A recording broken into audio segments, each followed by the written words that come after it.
almost heaven.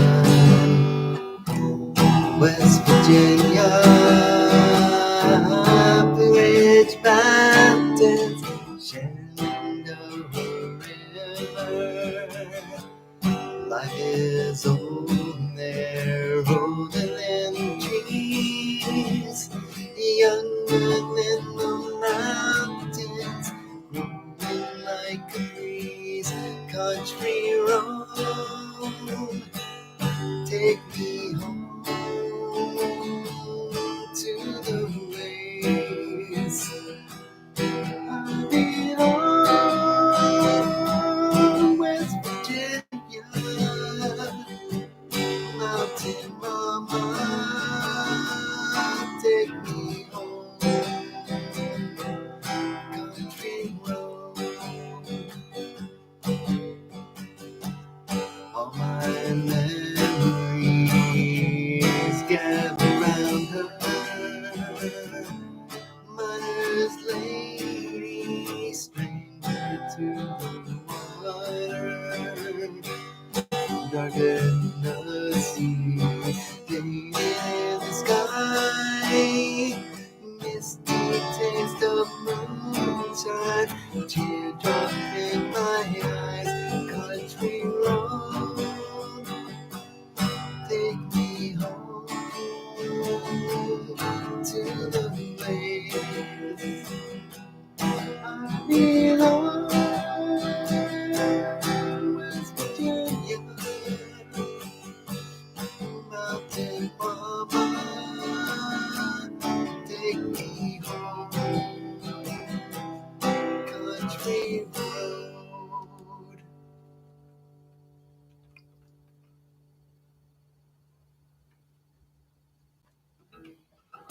I hear her voice in the morning as she calls. The radio reminds me of my home far away. Driving down the road, keep the feeling should have known yesterday. Oh, yesterday, country road.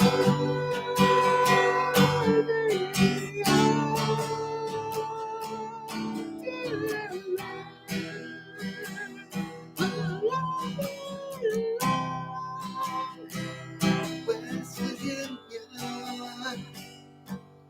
mountain mama, take me home.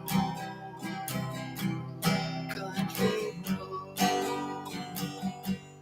country road, take me home to the place where I belong. West Virginia, mountain mama, take me home. Country road, me home. Country roads, take me home. Country roads. Oh yeah. What is up, brothers and sisters? What is good in the hood? Oh yeah. Oh yeah. All right. What's up, guys? Oh, Riley says beautiful. Thank you. Oh, take me home. Jeff Crabtree for presidential 2028. Give up on this. Nobody's smart enough to elect me president. Yes, I would be the perfect candidate, but no, nobody would be smart enough for that. There could be hope. I doubt it. Oh, thank you, Lady Pug. I think this might be a good direction for me to go because I was on the Champ Patton live stream tonight. He does the karaoke better than I do. Champ has a better situation than I do. Champ's able to pump up the volume. He's got some great speakers. I can't do that here, guys. I'm in a very difficult situation living in LA. I got a guy above me that's just quiet right now. I don't know if he's sleeping. He works at night. He's already jumped on the ceiling before when I got too loud. I've had complaints from the Asian neighbor. So I'm not in the same situation as Champ. He has his own house. He can pump up the bass. I would love to do it that way. I can't do karaoke like Champ. And now my fucking phone, there's fucking strangest things happening with my phone, guys. When I go onto my fucking phone, I can bring up YouTube. I got YouTube. I got my channel on YouTube. You can't even see it now because the light's so fucked up. I got my channel, my YouTube channel on YouTube.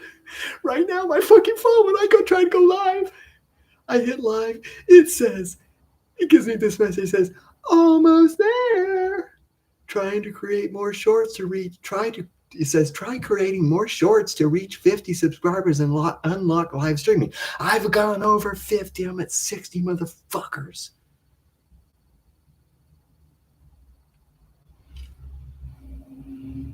And then another issue that JPTM's upset about tonight, which I can fucking understand. I noticed it last night. JPTM, I in the preview, I get to do a preview. I give the description. There's a place I can upload the photo. I think, oh, that's fucking nice. Upload the photo. But I noticed last night I uploaded a perfect photo just like I would do on the phone when it would perfect. But then when I looked on the computer to look at the preview, what everybody was seeing before the show started, it was blurry as fuck. It's not me. I shouldn't have to be dealing with that shit. I got enough problems. I don't know why that's fucking happening. But I'm not going to let it stress me out. It looks fine. If you look at the video I published yesterday with that fucking great image with the crab, it looks fine. After I publish it, it looks fine. So I'm not going to get stressed out about it. It's this fucking story of my whole life, motherfuckers. Not only do I have to do my fucking job, I got to do other people's fucking job. I should have been in jail. It was just upload that in the preview and it looked perfect. No, it's fucking blurry as fuck. And then JPM saying it's fucking grainy too. So it's fucking grainy and out of focus. God damn, I'm just trying to get my fucking shirt straight. I'm just glad I'm not fucking inverted anymore. Or am I? God damn, holy fuck. I can't even. Everything's opposite of what I'm doing when I try to move mine. But what I'm saying, guys, is this after show I do after Champ might be perfect. Because he's already rocked the karaoke better than I can do it. He's fucking pumped up the jams with him and Harmony. Still don't know why their daughter isn't there. Don't want to sound like a pervert. I can't even talk about their daughter because I'm going to sound like a pervert or something. But what the fuck? You got 2 secret weapons, Champ. Why the fuck are you utilizing you should have both those women as background dancers. What the fuck? Still haven't seen your daughter. Watched her stream 3 times. I guess she was on early. You said fucking GB creeped her out. She's, it's Saturday night. She's probably out with her friends. But God damn, you're not utilizing your secret weapons. Champ isn't even on here. Is Champ still doing his fucking... I'm trying to get my fucking shirt just straight. I cannot get my fucking shirt straight. I cannot... Because everything's opposite on the screen when I look at the monitor.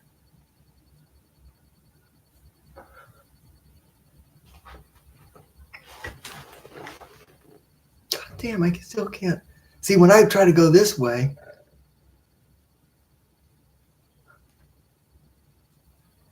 okay, I'm getting closer. Just fucking can't stand it. Can't stand it. Why is this fucking not looking right? Why the fuck is this not looking right? Just want to get my shirt looking normal. It doesn't look so fucking...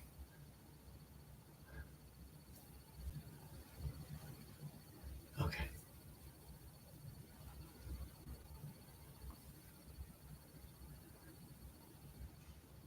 Bring that over a little bit. I just want it to look normal.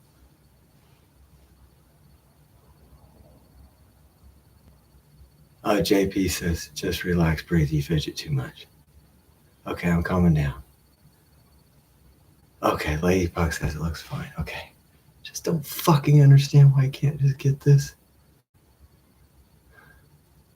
Just, guys, what you're seeing in front of you might not seem like much, but I try so hard to just make it look good. And just trying to get me in the shot in the right way. It's just fucking so fucking hard. I struggled for the last, and I was watching the Champ Patton stream too.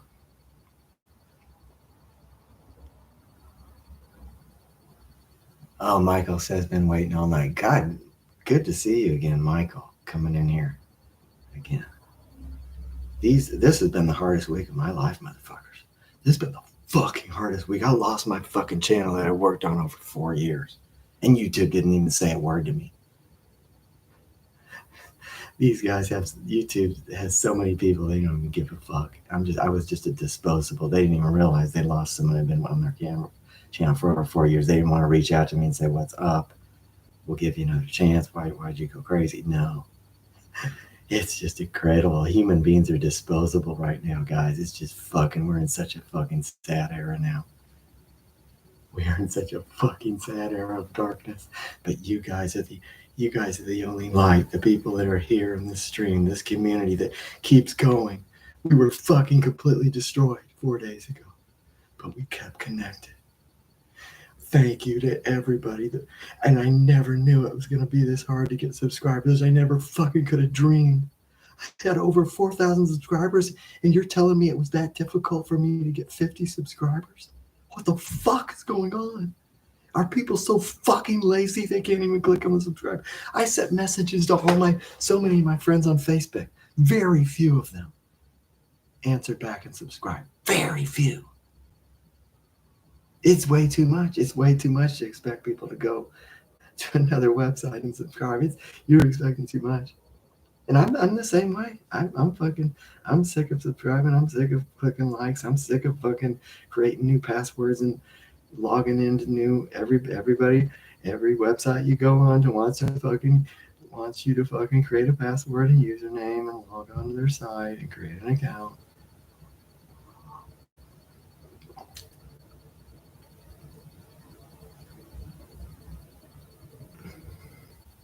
Let's go on. I'm doing something I've been putting off for a long time, guys.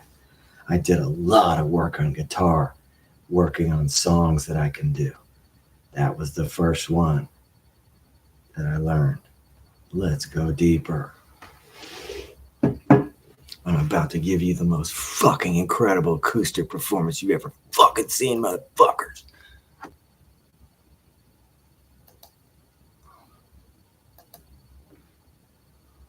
This is a song by Cave Town that I discovered during the fucking pandemic.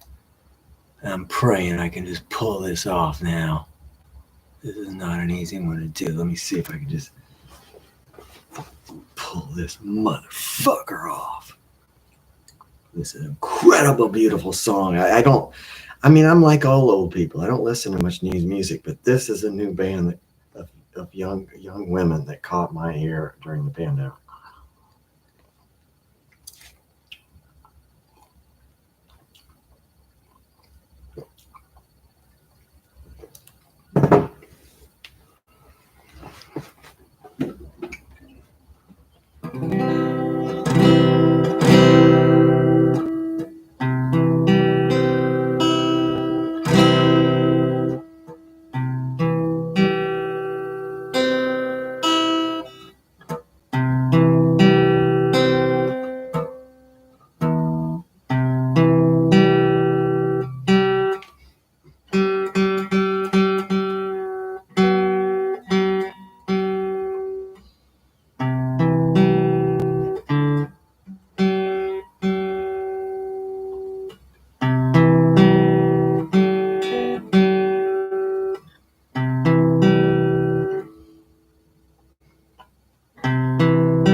What's going on with this third chord?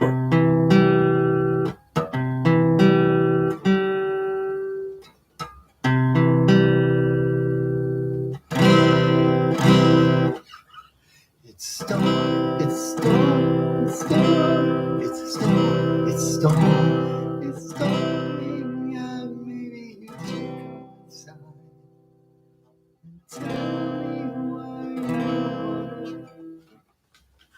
It's incredible about this website, Ultimate Guitar. You can actually click on the fucking, put your arrow on the chord. It'll show you what the chord is. Okay. I'm just trying to, guys, I'm going back to when I worked so hard on doing all these songs. I'm trying to go back to that.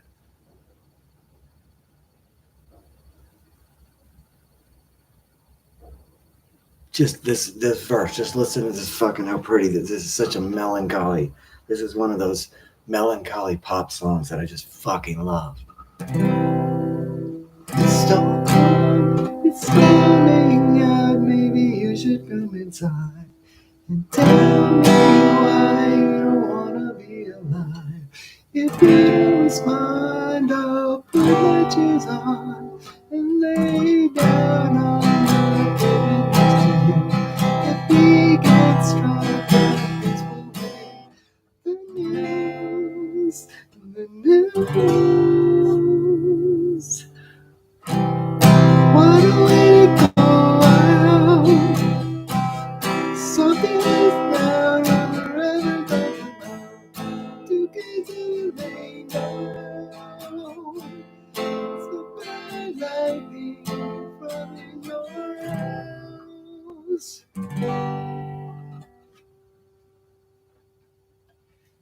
Yeah, singing out, making up everything I have to think about. You shut me up, but and I need struck. What a way to go out. Something is down over every talking about. To get you laid down. The fire lightning in front of your house. Gets out of the down. Yes, and I was laid on whoever you want. To get you laid down. The fire lightning in front of your house.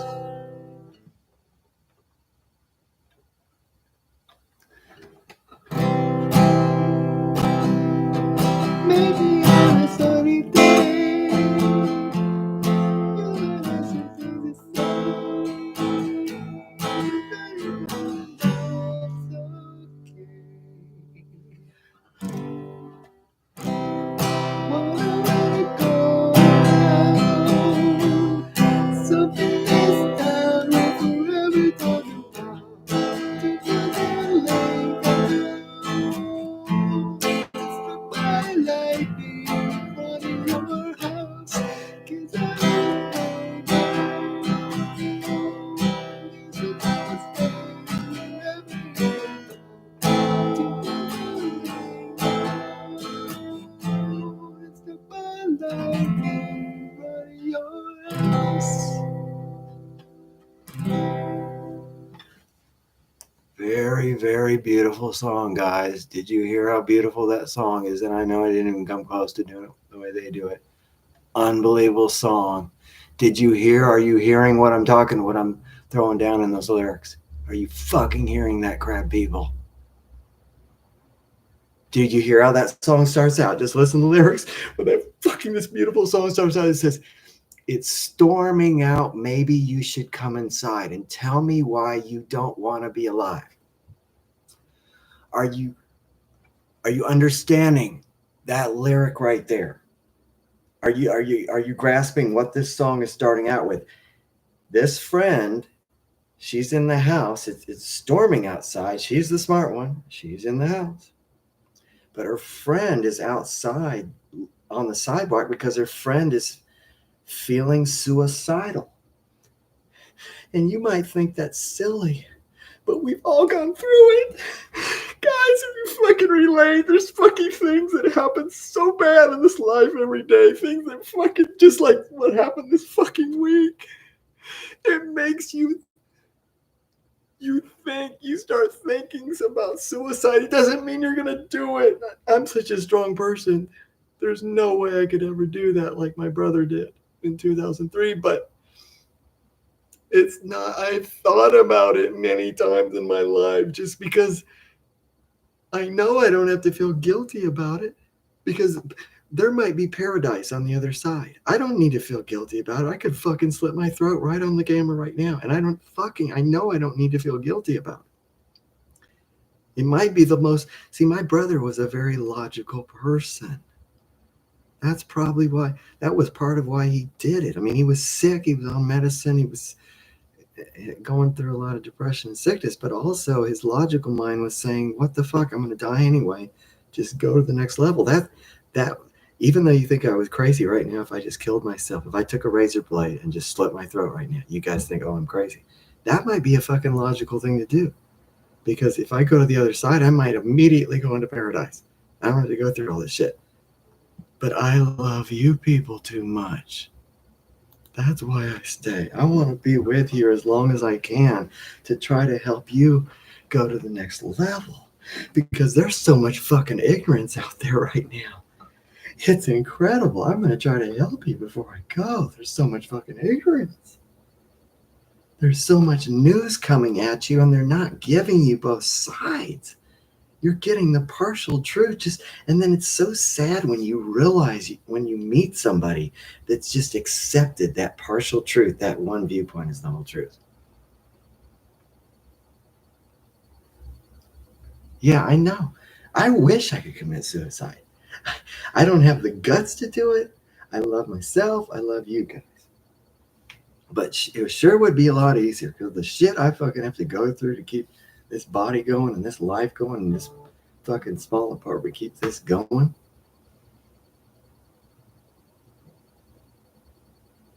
No, guys, don't even think that I just realize I don't even have the guts. I'm impressed with my brother. He had the courage to do that shit. I'm impressed. If I see my brother again, I say, holy shit, you had some guts. My brother committed suicide back in September 2003. If I see my brother again, I go, holy shit, you had some fucking guts to do that shit. And my brother, everybody feels sorry for my brother because he committed suicide. My brother is probably off in some kingdom now. That's the Chad Crabtree kingdom that he's created.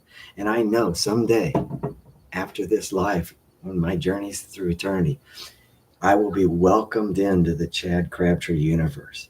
And I'll be brought in a special ship. And this is my vision, guys. I know it's crazy, but I have this vision. I'll be brought in on this ship. And when I look out through the windows through space, I'll be seeing other ships that have signs of "Welcome, Jeff Crabtree. We love you, the brother of Chad Crabtree," and just special pictures and memories. And Chad will be the one that orchestrates the whole thing. And then I finally come in and just reunite with my brother, and we hug and we laugh. We laugh for days about all the things that's happened when we did Dirty Crabber back in Dallas, and all the growing up and in Des Moines, Iowa, and then living in West Chicago. So see, those are other thoughts that come into my mind. Every day I face depressing thoughts like you, but I have also very high hopes about what this could be, that we're in this matrix, we're in this universe or whatever. Just the potential is that's what you see around you every day. It's just so much potential. And that's what I think frustrates us all, is we see the potential, but we want to tap into it and just do whatever we want and just create whole worlds to our specification. Oh, Ladybug, you lost your brothers? Oh, you said do trip along, Jeff. It's just double G. I don't know. I can't remember. I don't think I learned that. JPTM, there's no point in me learning something new now when I got all these songs I've already worked on. I might try that later. I don't want to get into that right now when I got so much shit here. But what I was trying to say about this song, Struck by Lightning by Cave Town, it's a deep song because she was going out on the sidewalk to try to talk to her friend and calm her friend down.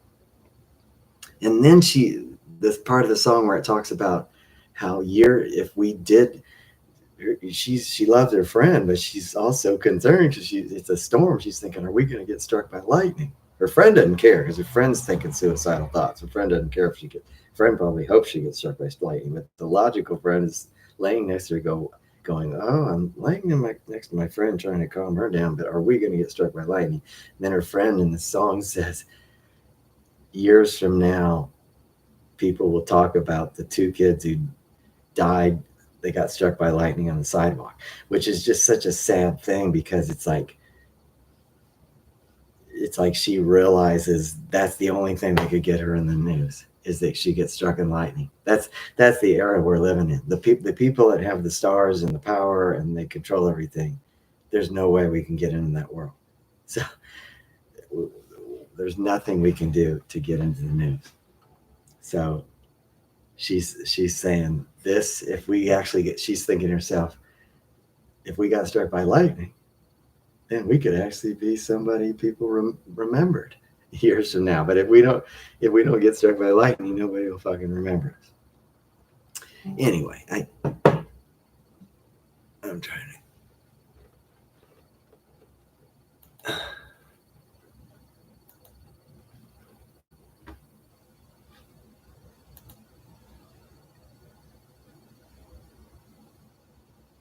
Arizona Jake said, "What happened to nakedness, Chinese man? Chinaman naked? I love doing that. CMN, CMN, Chinaman naked. I know you like Chinaman. Do you like Chinaman naked?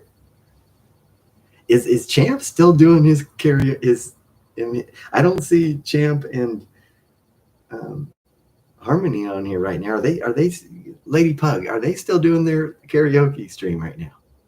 I know Champ goes hard. He's drinking shots. He's smoking cigarettes. See him in. Oh, they're still streaming. Yes, yeah, they're still playing. He likes that peanut butter whiskey. He's probably wishes I would just take the night off so he could just and I should, but I've been thinking all day what I want to do and come on. I'm just glad that I can. Okay, see when I move this way, I think I'm gonna be moving. I need to move in the shop, but it goes the opposite way. Wait, I have to move the opposite way. I moved some things around, so I got much more room. But I'm saying this might be the way I need to go. Because Champ already got the karaoke locked up. I can't compete with that just because I am in a situation where I can't play loud music with bass. That's why I wanted to go down. That's why I was suggesting to go down. I was thinking about driving down to San Diego to be on the show with Champ and Harmony because I wanted to experience that doing karaoke where it's fucking rocking. Because here I have to try to be so quiet. Oh gosh, guys. Oh, JPM says I'm a rock. JPTM, is that concert for Tripping Daisy coming up pretty soon? JPTM told me Tripping Daisy was coming to Canada. You got to tell me what Trip Along sounds like live, because I've heard. You know what's crazy? JPTM, I'm going to tell you a crazy story about Tripping Daisy. Dirty Crabber lasted in the early 90s from like 90 to 94. We were on that compilation CD, Tales of the Edge, with Tripping Daisy. That's this album, the compilation CD. George Mark released several compilation CDs from local bands on the Edge in the early 90s. We were on like I think the fourth one, Gorillas in the Midst, and we were on the same compilation CD as Tripping Daisy when they were just beginning. And the hit that was on there, it was, what was it? Was it My Umbrella or was it? No, it was Lost and Found. That was the song that broke them on the radio. That song, because they had their song Lost and Found on that compilation CD that came out in 1992. Dirty Crabber had our song I Gotta Have You, which if I went back, I don't know if I would have picked that song. I probably should have put like Dirty Crabber on there or something. Or Share My Banana. It was Dirty Crabber. I should have put like Share My Banana on there or something. But I was so excited about it. I Gotta Have You because we just recorded, but I should have just, I don't know. You can look back and think, but for whatever reason, there was like 15 bands on this compilation CD. I don't know. It was over 10. I don't know exactly how many, but there were like 3 or 4 tracks on that CD that got regular rotation, or and then there were songs like my song maybe got played once or twice. I know once because Mary, my dancer, seafood review dancer Mary Watson, her at a club, but I don't. And there was, I'm sure, it was a handful of times. Whereas Tripping Daisy's track on that same CD we were on got played hundreds of times. I don't know. That launched their career. So that always hurt me because I thought, what if I would have picked the right song and got in that? But they were also on Dragon Street Records. We were never on a record company. And I met the guy from Dragon Street Records one time at Main Bar. He saw our band play, and I was trying to say, what's up with us? Why won't you sign us? He said, I got to sign something I can get on the radio. See that right there? He was saying to us, our sound did not fit what was on the radio, and he was right. It was the era of grunge. It was just not an era for a band like Dirty Crapper, which that's okay. There might be an era still coming.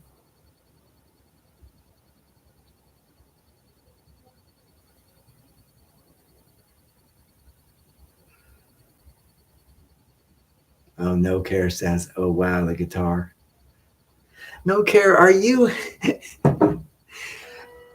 Do you look like the picture on your YouTube? Because your picture on your YouTube is showing you look like a pretty young girl, blonde girl in her 20s. Is that fucking the way you look? Or that's just the crazy thing about this internet. People put pictures on there. They don't even look that way. I mean, you call yourself No Care. What's up with you? You said you had interacted with me in the Champ Patton chat before. I don't remember that. And I don't care. It's okay.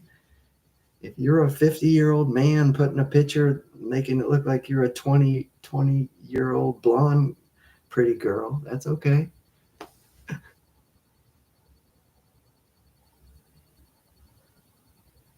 No, I'm just being honest. Don't be offended, BMW. I just said I don't care. I'm just curious. I mean, when you go to No Care's YouTube channel, it says, I just like watching videos. Maybe I'll make them someday. And then a picture of a fucking blonde girl in her 20s, that's great. But also, if it's somebody else, I don't know if you're putting a picture of your friend or whatever. I don't know. I'm just curious. You're saying she looks that way because it's hard for me to believe that a girl in her 20s would actually be on here. I'm not saying it couldn't happen.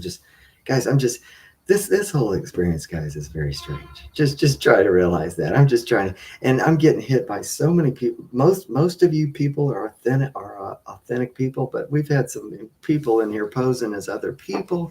You saw it got so bad a couple months ago. Somebody named Samantha. I'm getting a lot of people are saying Doomsday is behind all this stuff. I mean, this Doomsday character, it's like almost like he's devoting his whole life to trolling on me.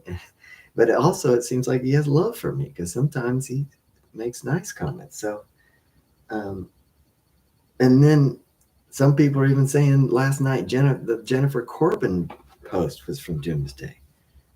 That freaked me out last night. I can't believe I was fooled by that. That's an example, guys. I wanted to believe so badly that was Jennifer, and I deserved to have Jennifer on at that moment because I've sent her so many messages telling her about this stream for years and years. I deserved to have them.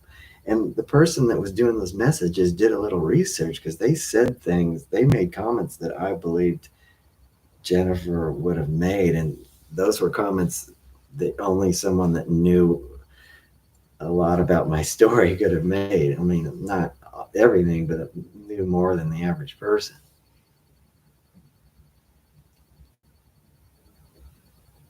See, I'm not getting any message from No Caring here about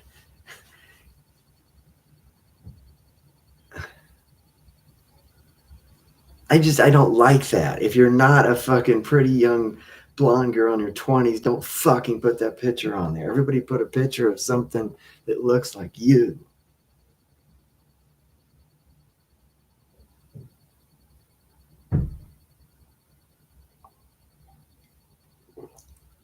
Okay, Lady Pug says that's how she looks. Great. God, I'm fucking honored. If there's a blonde, cute blonde girl in her 20s on here, great. Please come back as much as you want. It's just, but you guys can understand. It's just the internet is just such a scary place. You just don't know.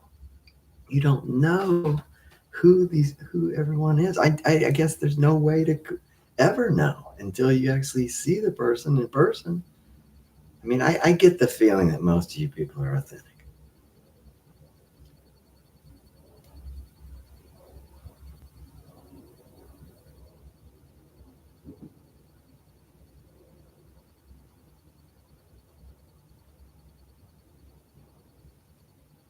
Great. Guys, I'm going to tell you something right now that's going to make you realize I don't need to feel guilty about liking young girls. There's a news story out that right now I want to address.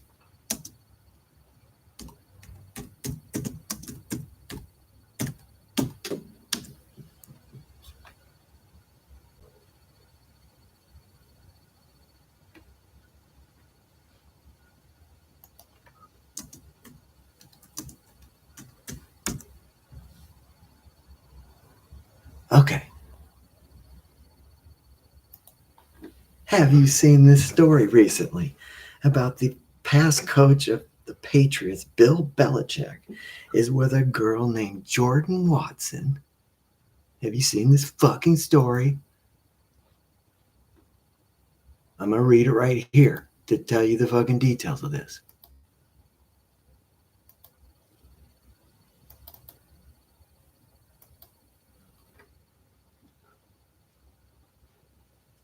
Okay. As of April 2025, Jordan Watson is 24 years old, while Bill Belichick is 73, creating a 49-year age gap.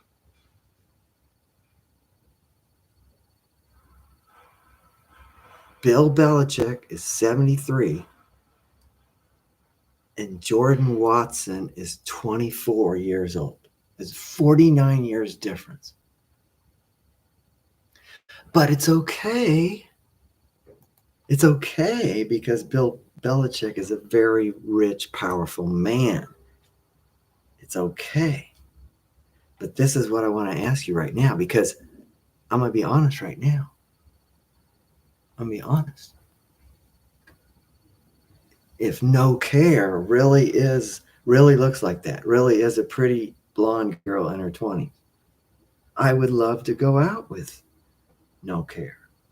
And that's why I was trying to ask where no care lives. Now, right now, I know some of you guys are thinking, how outrageous that he would think he could go on a date with a girl in her 20s.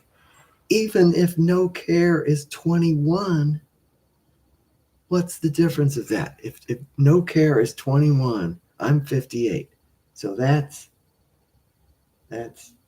9, 30, 29 plus, that's 37 years difference. So if no care is a young girl, and I don't know for sure who no care is, I'm just saying, if no care really looks like that and is a pretty blonde girl in her 20s, I don't know, maybe I'm misjudging the picture. Maybe she's in her early 30s, but she's in her 20s and 30s. Even if she was 21,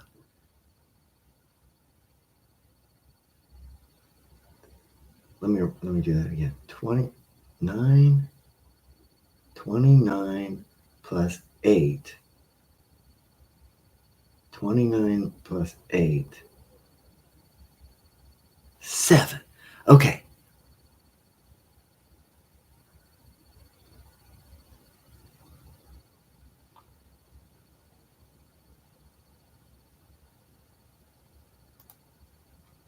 And I know I'm not trying to say No Care would be attracted to me. I'm sure No Care probably already has a boyfriend that's close to her age. But I'm just saying, I don't like the way society looks down on me just because I'm not rich and powerful like Bill Belichick. And so let's go back to this. And you guys have, I know you've seen this in the news. Bill Belichick, he's already been together with this woman for 2 years. He met her on a plane flight. Bill Belichick at 73 is together with a girl, Jordan Watson, for 2 years now. At 24, 49-year difference. And then I just told you that if No Care is in this chat and she's 21, which I don't know if she's that young, but even if she was 21, that's 37 years difference between me and her. So Bill Belichick is okay because he's rich and powerful. It's okay for him to be dating a woman 49 years difference. But as soon as I even suggest that I could go out with No Care, that even if she was 21, it would be only 37 years. The Bill Belichick Jordan is 49 years. If I dated a girl 21, it's 37 years, more than 10 years less. But yet, most of society would look at me in a very dirty way just because I'm not rich and powerful like Bill Belichick. I'm just a normal guy living in the hood. Guys, just get used to this. I'm going to be fighting against ageism my whole life. Everybody's got their ism. Everybody fighting for racism. Everybody fighting for anti-Semitism. The thing I'm going to be fighting against is ageism and how people my age are discriminated against. And as I get older, I'm going to continue to challenge what you think about when you see old people. When I got naked and masturbated and lost that last channel, yeah, that sucked. But that was part of my fight against ageism. Because I'm at 58, I'm not supposed to be naked and jacking off on camera. I'm not supposed to be doing that. I'm too old. I challenge that, motherfuckers. I do what I fucking want.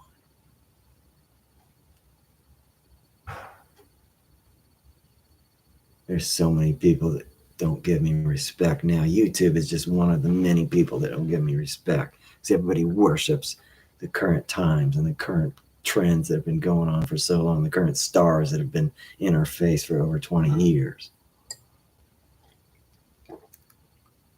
Slacker Blue is up in the house. He says, I respect you. Slacker Blue, that's me. Good to see you here.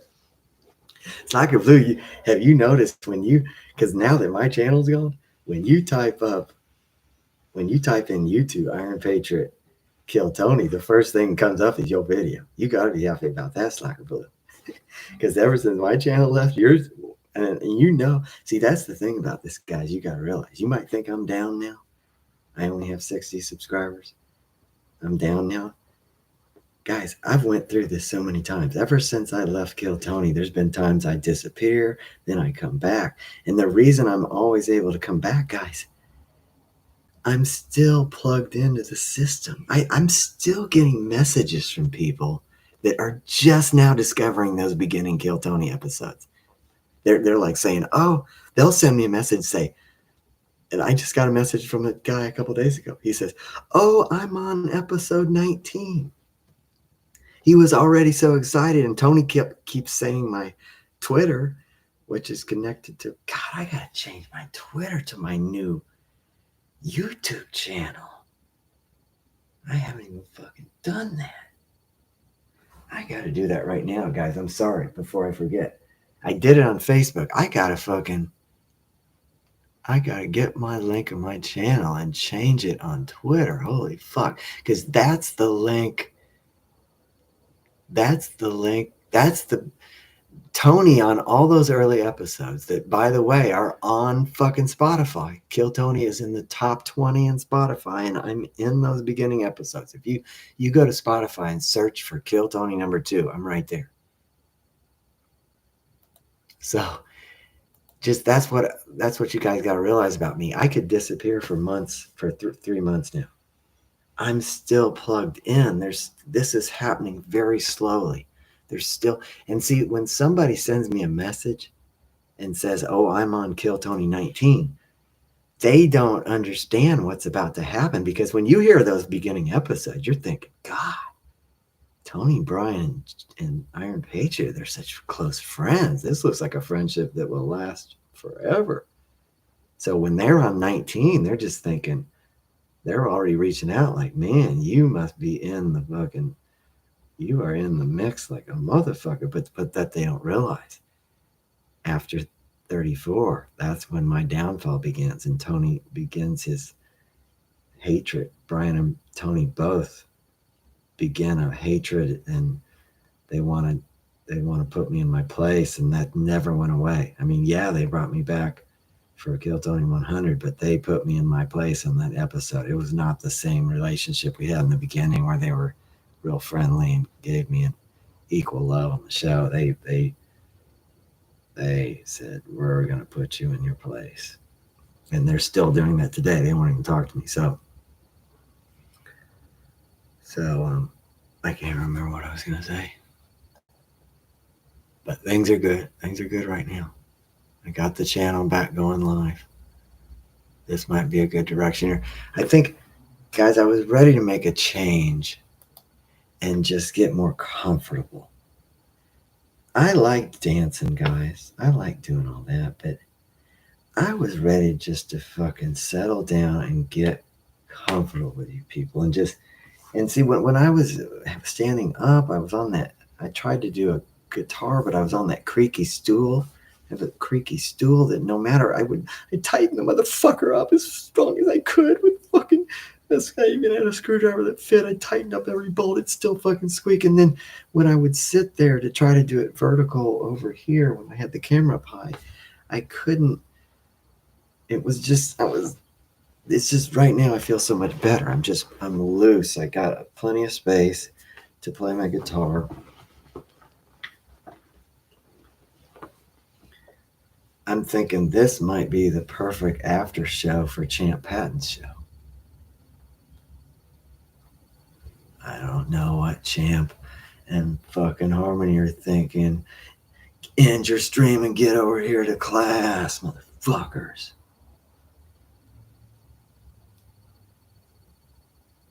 Harmony still too shy to even come on camera. I asked about her coming on camera, and Champ had to show me some wedding pictures, and then we found out she's taller than Champ. I didn't even know what she looks like. She's beautiful. Champ showed some beautiful wedding pictures. It's great to see people finally, but I don't understand why. And she sang. What'd she say? She didn't come on camera though. I couldn't believe it. Oh, she sang Amy Winehouse. You know I'm no good. Harmony, what is going on with you? Come on and perform that song. You know I ain't no good. I cheated myself. Come on and do something. Show what do you feel when you're singing those lyrics? Don't sit on the side and just sing. I mean, it's great. Your voice is sounding good, but come on. Give us that body, that big body of yours. That big, beautiful body. Perform the hell out of that song. We're gonna love, the crowd's gonna love you. Still no sight of Champ's daughter. I guess she's out with her friends. They need to pick a night where she can come on and sing. Still haven't seen her.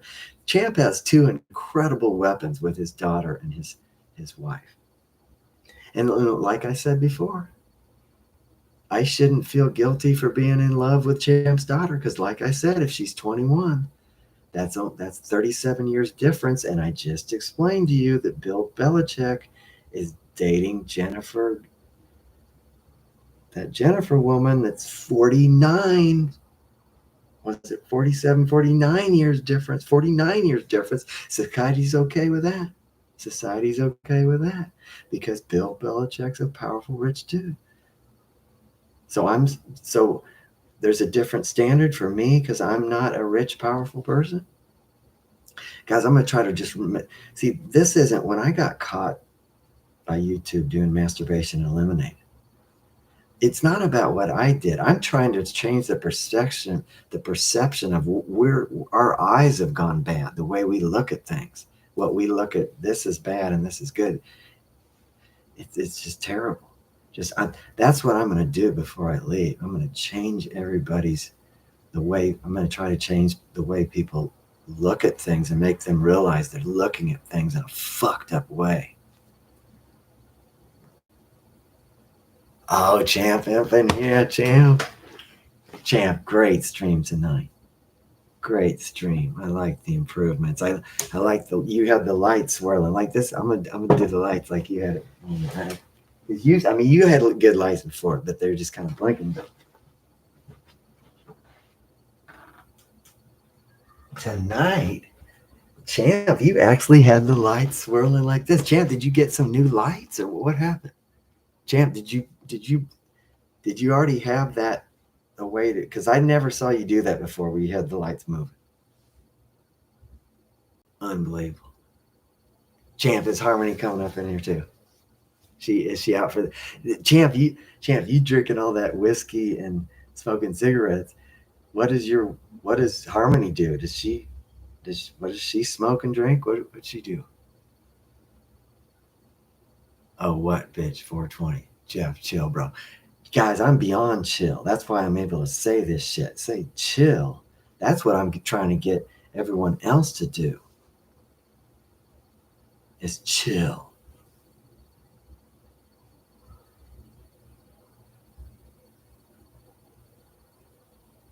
Oh, Champ says, no, I just changed the position. So you already had those lights. You just changed the position. Okay.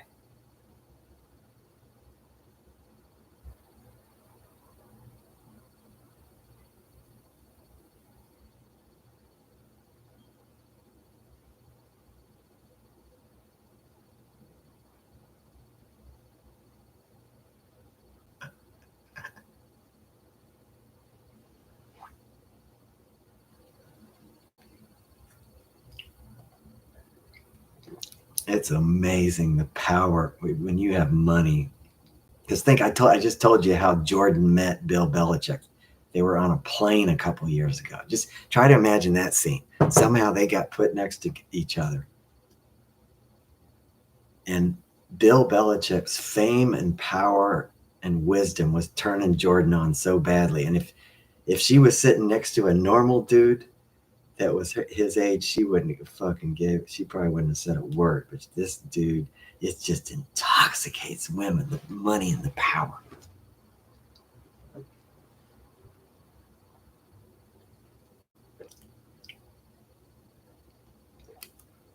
Oh, Adam up in here. Adam, what is going on, brother? My good friend up in Oregon. God, Adam, I would just love to see what you actually do. You said you work at home and you're a biologist. You must have went to school a long time to get that degree. I would just love to see what you do while you're watching this stream.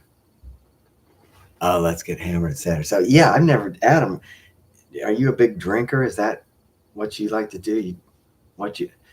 I haven't really ever heard Adam talk about smoking marijuana. So Adam, do you like to drink? What do you drink, Adam? Oh, Adam says we can't talk too much about it online. Oh, that's how Champ is. He's kind of worried about his job. See, it's weird. I don't have a job where I have to be worried about, because Uber's isn't going to be ever seeing this stuff, but I have to be sensitive about how I behave in the daytime. Believe me, I wake up completely sober and I don't have shit, but just I drink water and have my breakfast. That is it. I'm completely sober all day. Believe me, when I'm on my job, I got to be extremely careful, but I don't have to be careful about my life online. I'm not going to be.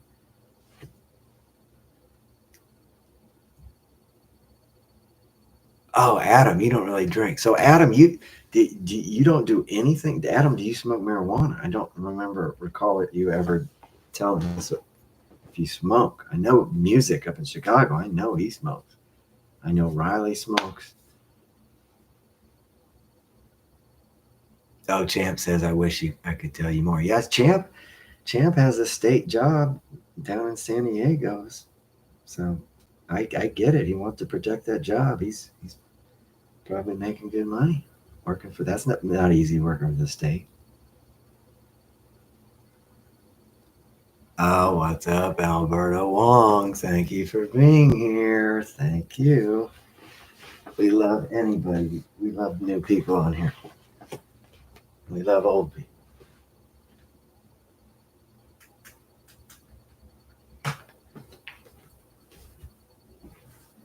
Oh, wow. Oh, Alberta says, love you, Jeffy. Alberta, tell us, how do you know about me? What do you know? How did you find out about this? I'm fascinated to hear how people even find out about this stream, because I mean, there's fucking millions of choices on YouTube. What brought you here, Alberta? Oh, Adam, you're scared that Doom is gonna get your boss's phone number. I had to change my fucking phone number. That's how bad this shit got. I've never had a time in my life where I had to change my phone number. Never. But this shit, that's how crazy this shit got this last year. I had to change my phone. And there's friends I still haven't contacted that might call me in the future, and they're gonna wonder or text me, and then I have friends that text me at Christmas just to say Merry Christmas. They're gonna be wondering this year why they don't get a. Oh, Alberta says, I love to laugh. You make me laugh. Oh, I watched Kill Tony, my friend. Show me. See, that's what I'm saying, guys, is I'm so lucky, even though they're not talking to me anymore, I'm still lucky to be connected to Kill Tony, because I'm telling you, ever since I left the show in 2014, I keep getting people that send me messages that they're just discovering the new shows. Just saw another message on Facebook a couple of days ago. A guy just discovering the new shows, and I'm thinking to myself, God damn, just now? This June, guys, this Sunday, tomorrow, this is a perfect moment for me to be talking about this, guys. Tomorrow is going to be June 1st. On June 10th, it will be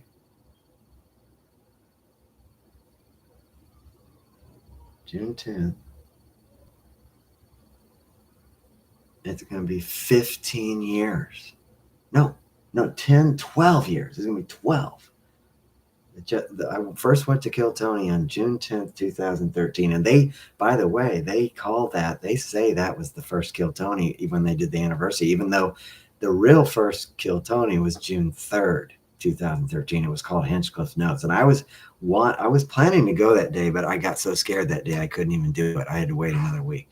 That's how scary it was to put that Iron Patriot suit, walk down, get on the bus, because I didn't know if the bus was going to let me out. I didn't know if the Comedy Store was going to let me. I didn't know if the plan was going to work. So this June 3rd, coming up this week, it'll be 12 years. And when it first started, it was called Hinchcliffe's Notes. The first 2 episodes were Hinchcliffe's Notes. When I first showed up on June 10th, I was showing up to Hinchcliffe's Notes. I got to go to the bathroom real quick. Just hold on one second, guys. I'm going to go to the bathroom and I'll finish this story.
I'm going to tell you right now the proof of how far Kill Tony has spread at this point.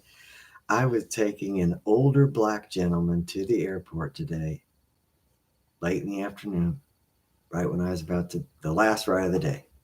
I love when I get a trip around 2 or 3 that goes to the airport because I live close to the airport. I drop him off and then I go to El Pollo Loco. I go home. I had this older black gentleman that must have been close to, he must have been in his 50s like me. And we had a great conversation all the way. I asked him all about his life. He lived in Pennsylvania. He was coming out to see his sister. I picked him up at the hospital.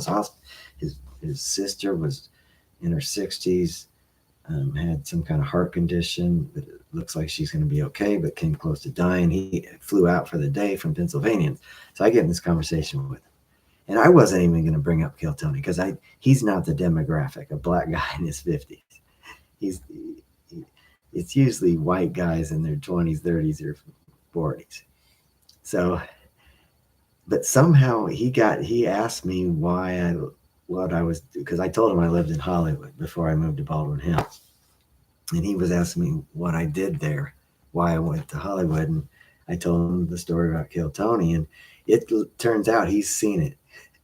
Even he's seen the motherfucking show. He said, oh, it's funny. It's just incredible, guys. Because back in the day, I couldn't find anybody that knew about Kill Tony. So that's what I'm saying, guys. I'm so lucky to be connected to that because there's constantly, there's still new people. It's just, it all gets back to, guys, I've told you this before, it's all about patience. The life we live on this earth requires so much patience.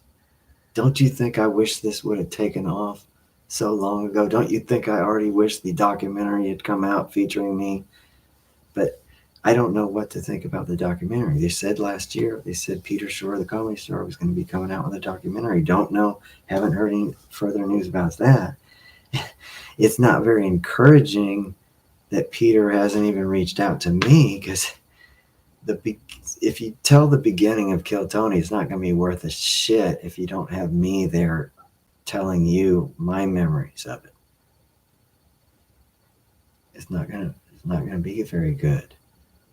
And I haven't been contacted at all. So I'm not saying I still couldn't be shown in a video or something. Oh, Ben, the editor, even up here. God damn, we are having a hot night here on Saturday. Oh, Ben. Yeah, Ben says, why hasn't anyone else called the Comedy Store for Peter Shore? Ben, I don't want to go down that route. I feel uncomfortable that you did that because that did not make that guy you called was thinking he was kind of scared you were crazy. And Ben, I love you for doing that. I love you for doing that, but it's just, it makes those people nervous. I love you for doing that, though. I do. But what you're saying there, Ben, I don't want everybody to call the Comedy Store because that's not going to change anything. Either he's going to listen to what Tony says. If Tony wants me completely excluded, guys, I don't think we need to worry about it because even if they completely deny me from the documentary, it might even be good because that's going to set up then we can make a perfect documentary about why are they refusing to talk to me again. That could be a whole nother documentary that might be even, I mean, I told you before, imagine if you pop on a big platform like Netflix and you see a documentary that says, what happened to the Iron Patriot of Kill Tony? And I don't know if that would be the title, but something that describes that. What happened to the Iron Patriot of Kill Tony? Because there's a lot of people that have wondered that. It's not like I'm sitting here as like this one person. There's so many people wondering what the fuck happened. And there were so many people wondering why I wasn't invited for the 10-year anniversary 2 years ago.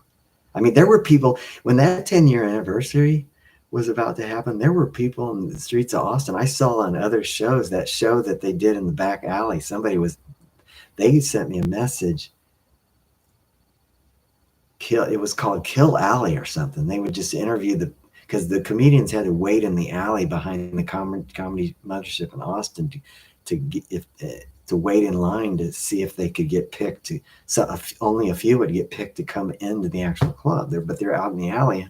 There was this whole show, and I don't know if it's still going, called Kill Alley, where they were interviewing people out in that back alley that were waiting. Even Cam Patterson was on it before he got picked. So, but I was in contacts with those people. I was even thinking about going to Austin and maybe being on their show, but it didn't happen.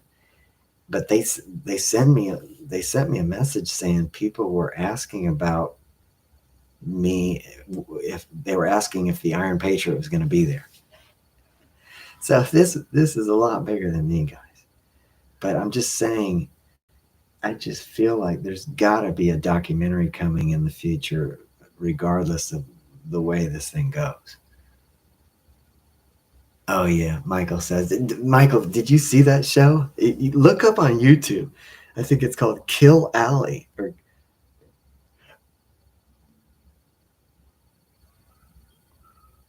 Let me just see right now what the name of the show was, and let's see if it's still going.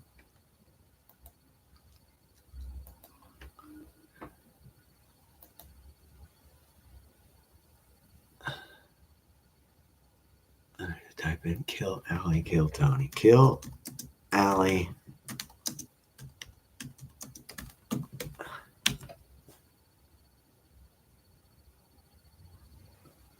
Yes, it's called Kill Alley. Cam Patterson was on this before he got picked to come in. God, I've seen they've progressed. Or even it shows they got an episode where Jeff Ross and David Attell were on there. Adam Ray was on a. So they didn't need me. They were interested in me coming down for the show, but I didn't have a way to get to Austin at that time. Okay, but that's what it's called, Kill Alley. Sam Walker was on there. It's just there's so much potential for that show because you're in the alley with all these hungry comedians waiting back there. Probably a lot of times it was probably extremely hot. They're waiting there. But I'm saying that's how much that, guys, I have this mysterious thing going on with the show. And my mom always tried to tell me to try to be more mysterious, but I never wanted to be mysterious. I'm always trying to be right out in front. But I've been forced to be mysterious with this show, and it's pretty cool right now. The Iron Patriot of Kill Tony is pretty mysterious. And a lot of people, because a lot of people, there's probably thousands out there that don't even know I'm doing anything. They forgot about me, or did Ben? Yeah, Ben went live at one time.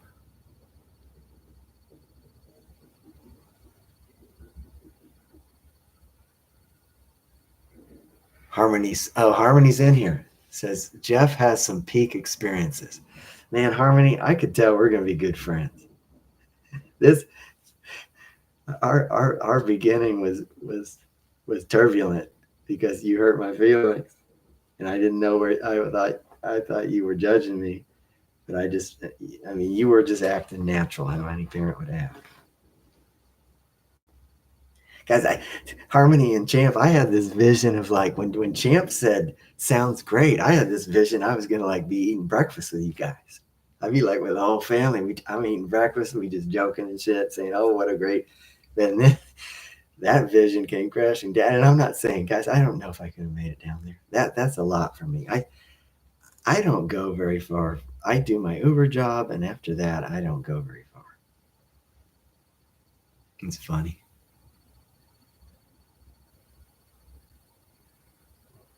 Alberta says I don't like Harmony. I don't know. Why are you saying that? We love you, Alberta. Why are you saying that about Harmony? What happened? There's so much stuff that happens in the chat I'm not aware of. Hobgoblin says, everyone knows I love Harmony. I like the spelling of her name with the two E's at the end. It's good.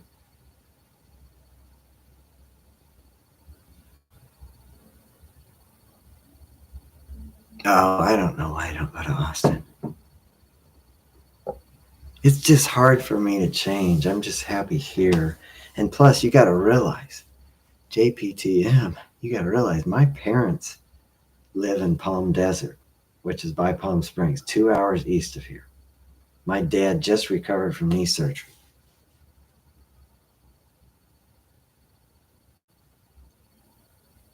Right now, I'm on path to eventually reunite with them. My dad already said, he said 5 years from now, he thinks I'll be moving out there to take over that house. And I don't know what he meant, if he's going to be dying in 5 years, or he thinks. My mom has Parkinson's disease. She's had it for a long time. So I don't know how long she's going to be alive, but they want to leave me that house. I don't know if I'll be moving into that, but that right now, that looks like where we're headed. Once one of them dies, I'm going to have to come out and take care of the other. So I told him already, I'm ready to drive out there. And we were already talking about me going out and getting an apartment out there. It's hard. It's amazing. It's hard to get an apartment in Palm Desert. Once the pandemic hit, so many snowbirds were coming down there, and it's not easy to get an apartment in Palm Desert. You would think way out in the desert it wouldn't be that hard. No. I already tried to call around, and I was getting very cold. I mean, they want you to pay $30 to them do a check, and you might not even get it, or it was not loose. But and I don't know.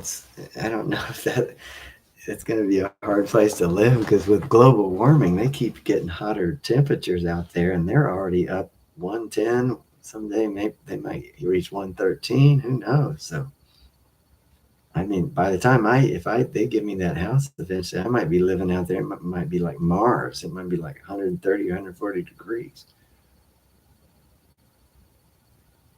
Oh, JPTM says it's a triple wide and a senior trailer park. Kind of, but better than that. They live on a golf course. They live on one of the smaller golf courses that are like par three, but it's a nice course that they take care of. I went out there like maybe 3-4 times. It's incredible.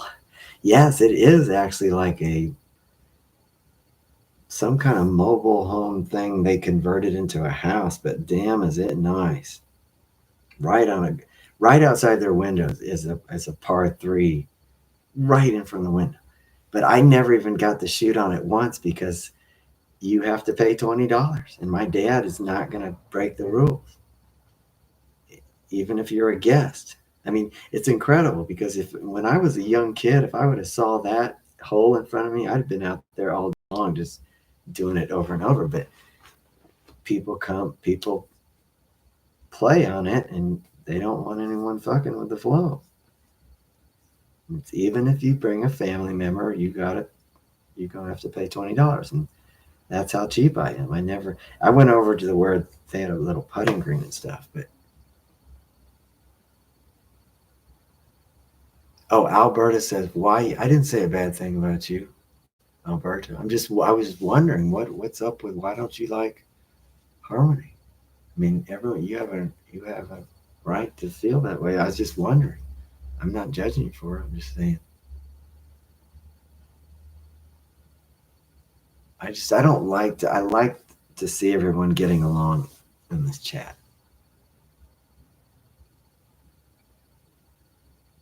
because I like you 555. Who's 555? Me, or is somebody else 555? Just everybody, just relax. I just want everyone to get along on here. Jeff Crabtree for presidential 2028. Jeffrey, you are the GOAT.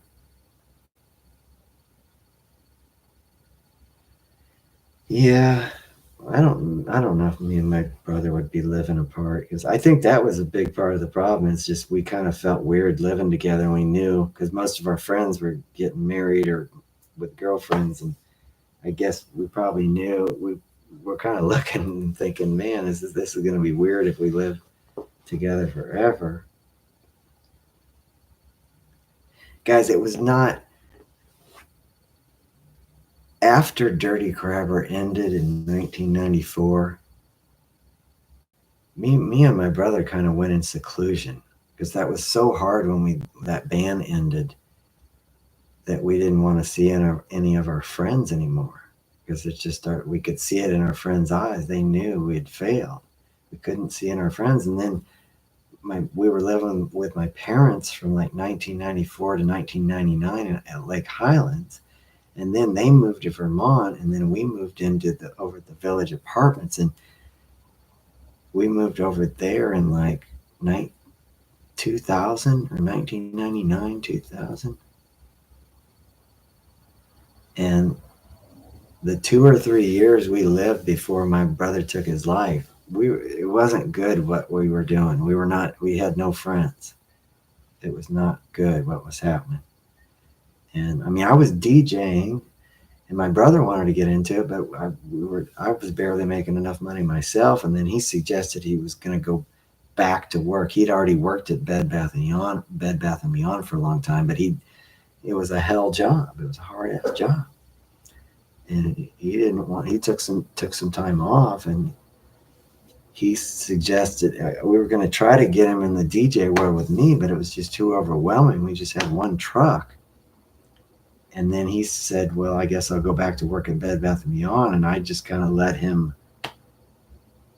say that, but I didn't know how much he was hurting inside that he did not want to do that. But it was the easier of the roads because I was having trouble enough getting myself in the DJ world and get enough money to make bills and stuff. So, but that's something I have to live with. It's just extremely painful to live with it. Alberta, let's all try to get along. Alberta says, Jeff, you masturbate online. Okay. Let's not get into that.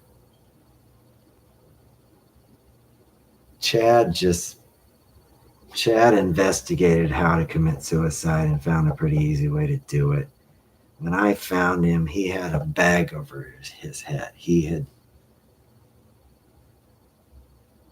asphyxiated. He had suffocated himself. Chad was on a lot of medication. I know Vicodin and maybe hydrocodone. I don't know, just different kinds of mental and different kinds of prescription medicine. And then he would sometimes mix it with alcohol. He was trying to escape big time. He was trying to get just a moment to escape the pain he was in. He was having back problems. And I think the medicine was causing him to have constipation, and he said it when he was at Bed Bath & Beyond, his stomach would back up, and it must have been incredibly painful. I've heard that those prescription pills that can be a side effect. They give you constipation. So he was escaping the best way he could with the prescription medicine, sometimes the alcohol. What was the point I was going to make?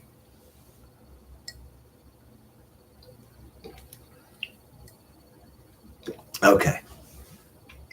And I still don't know exactly when he did it because I left him in there for a whole day. I don't know if he did it Sunday night or because I didn't see, or I don't know if he did it Monday night because I didn't see him all day Monday, and I discovered him on Tuesday before lunchtime.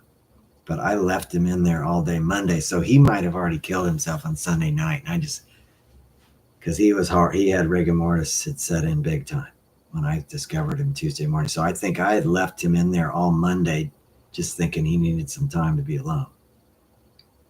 But it was eerie. I kind of sensed something was wrong.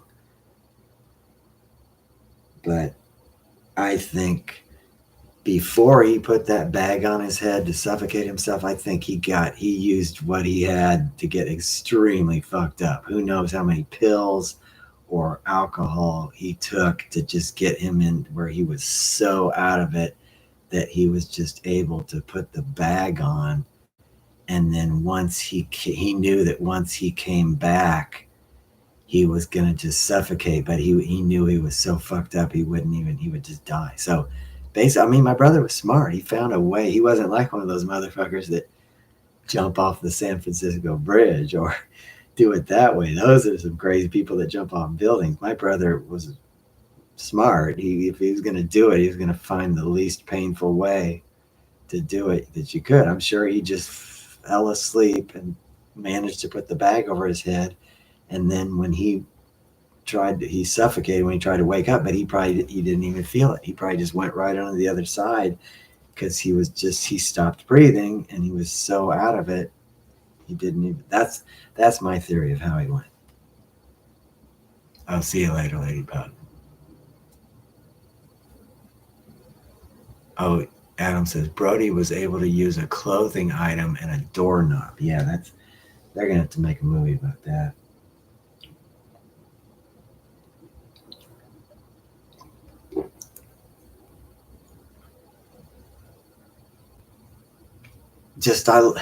Guys, that's another sad part about our story.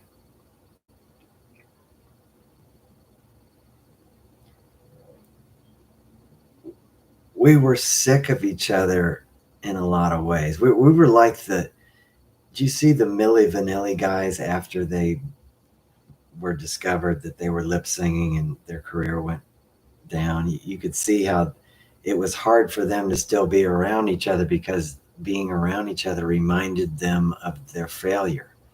That was what me and Chad loved each other, but also it was tough for us to be around each other because we were both feeling the failure. We both wished we had girlfriends and success and money, but we didn't have any women or money or anything. We were just dealing with the past of this dirty crabber that had ended.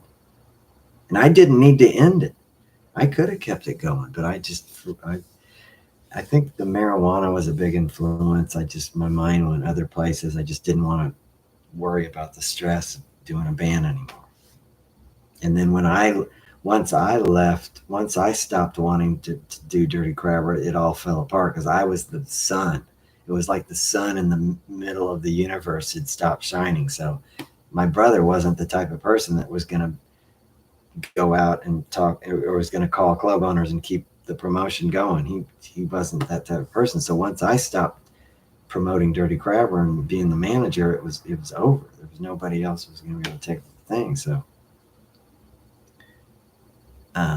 but that was not healthy, the life we were living there with no friends. We were both, see, that's what I'm saying that's why I left him in there all day Monday, because I was happy. That's how sad it was at the end. I was enjoying the fact that he was staying in his room all day, because then I was out. I like to just be alone. See, I had already reached the point I'm at now where I just wanted to be alone. But so that's what's so sad about that story. My brother was probably dead in there, and I'm out in the living room going, good, stay in your room. I don't even want to see you. So right there, that's proof right there. That's part of what went into it. He's got a brother out here that doesn't even want him to come out. Because he was sick of me, I was sick of him. I mean, we had a love that was deep. So, I mean, we didn't even know what to do during the day. We sometimes just my brother had a membership at the Botanical Gardens, which was a beautiful place. We did enjoy going over there, but we would just be killing time. Sometimes we'd just go to the mall. We didn't know what to do with ourselves. It just wasn't good. I mean, we still had some laughs to the very end, but just such a bad situation. Thanks, Alberta, for that. I know that I shouldn't blame myself, but man, has it been tough. The guilt that was laid on me after that happened, and all the family that came down to Dallas, and just nobody knew what to say. It was just, when I picked my parents up at the airport, we were just crying. When I picked them up from Vermont, when they came in after my brother died, we just hugged and were crying. And then But then when we started driving back to my apartment in Dallas from Dallas Fort Worth Airport, they had a moment where they were saying, "What the fuck? Were you not watching him? What was going on?" And I knew I was guilty. I was the worst person for him to be living with because I'm so into my own problems. I'm not the kind of person that, if a normal person would have been living with Chad those months leading up to his suicide, they would have been constantly asking Chad, "Are you okay? Are you? What's going on with?" But I wasn't. Was so into myself, and there was even a time he warned me.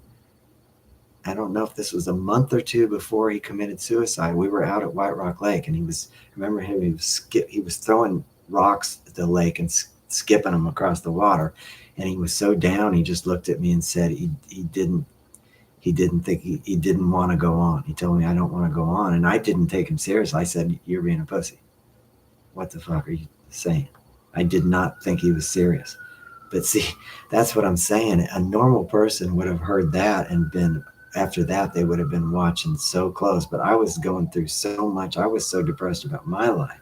And I was trying to get into the DJ world. It was the whole other thing. I was doing okay. And even after my brother died, I continued on for all the way till 2007, till I went to LA.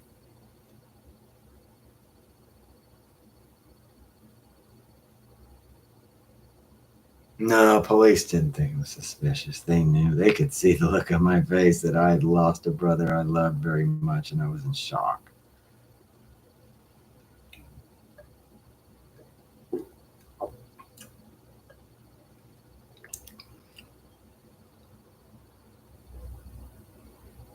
Oh yeah, Adam. We both needed women. We both wanted women in the worst way, but we couldn't.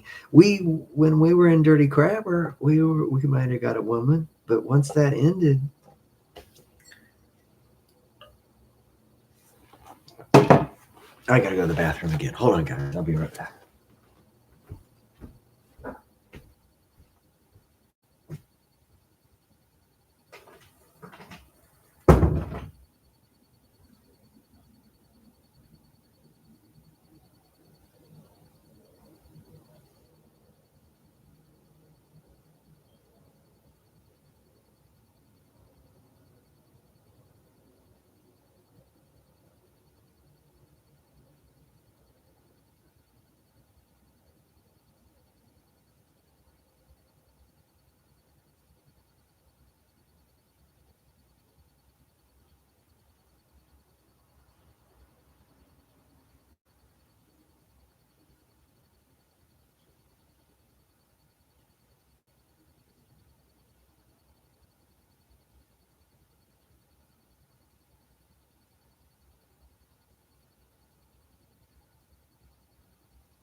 Are you still in here, champ? There's something I need to say to you. Are you still in here, champ? I don't want to bother talking about it if you're not in here. I don't know. That's another thing about this. You don't know when people come, when people go.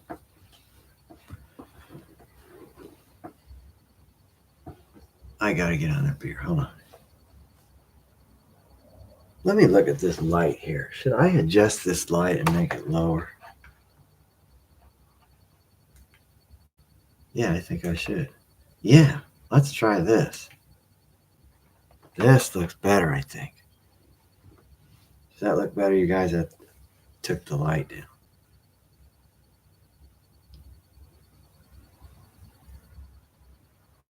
Mr. Pink up in here. Good to see you again.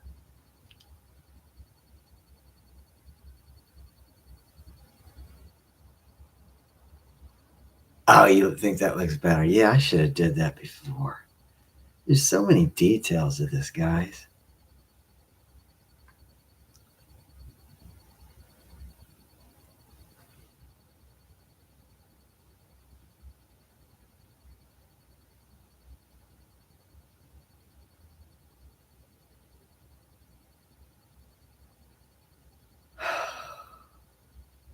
Some heavy shit, guys.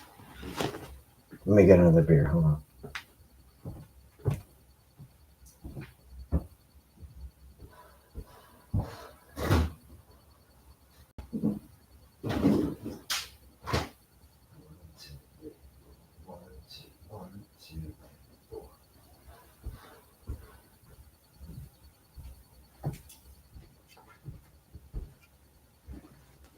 Did you guys notice? Did you guys notice I changed the whole name of my YouTube channel today from Kill Tony Karaoke starring Jeff Crabtree? I changed it to just Iron Patriot Kill Tony. And you know why I did that is because when you go to YouTube and search for Iron Patriot Kill Tony, there's nothing coming up about my channel. There's other videos people make. The whole purpose of this, even if there's only a few people watching, the whole purpose of the channel is to make something there that when these new fans keep discovering me from the old shows and Tony gives them my, God damn, I still haven't went over to Twitter and fixed this fucking shit. I gotta go to Twitter and fucking put my new fucking website on there, because that's where Tony's, every one of those early Kill Tonys, Tony says @ComicPatriot on Twitter.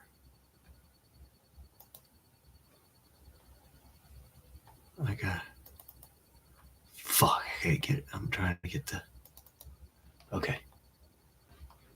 Here's the link to my fucking new YouTube channel.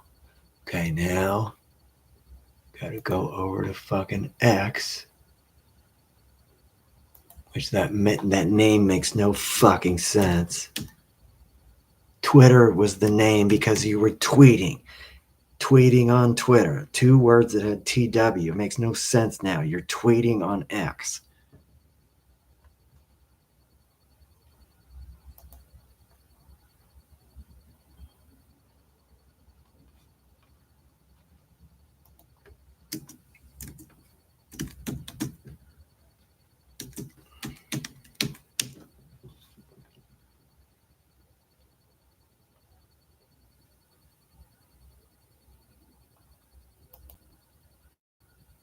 Okay, I'm going on my X thing. I can't believe I didn't even think of this. If somebody new saw the show today and heard Tony say my Twitter handle @ComicPatriot, then they come here and they want to go to the YouTube and it's the wrong link.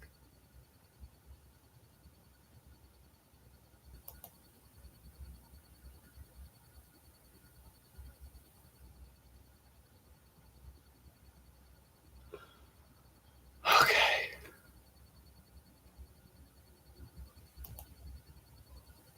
Sorry I have to do this during the stream, but it's just, okay, here's the link right here. That is the wrong link to YouTube. I'm so glad I'm changing this now.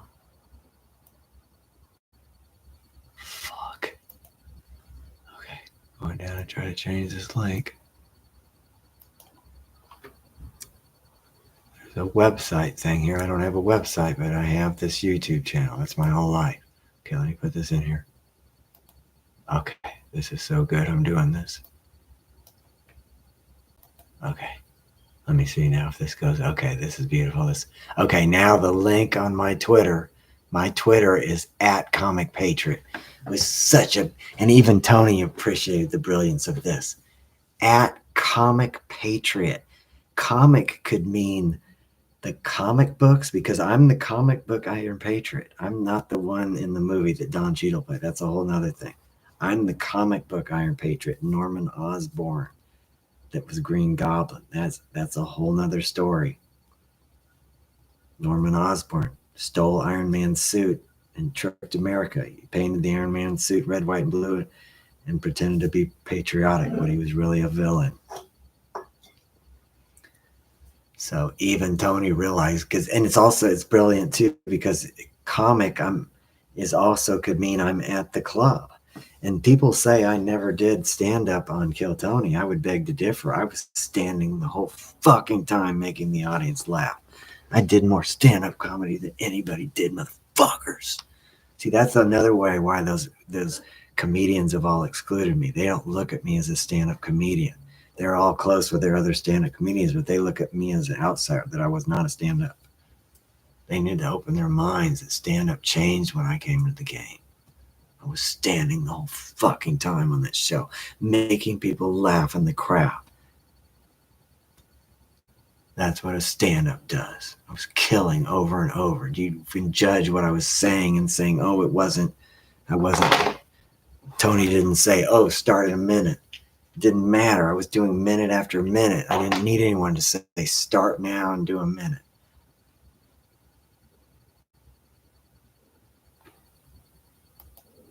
Okay, it's on here now.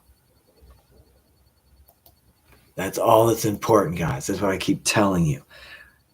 That was why it was so important for me to get this YouTube channel going again.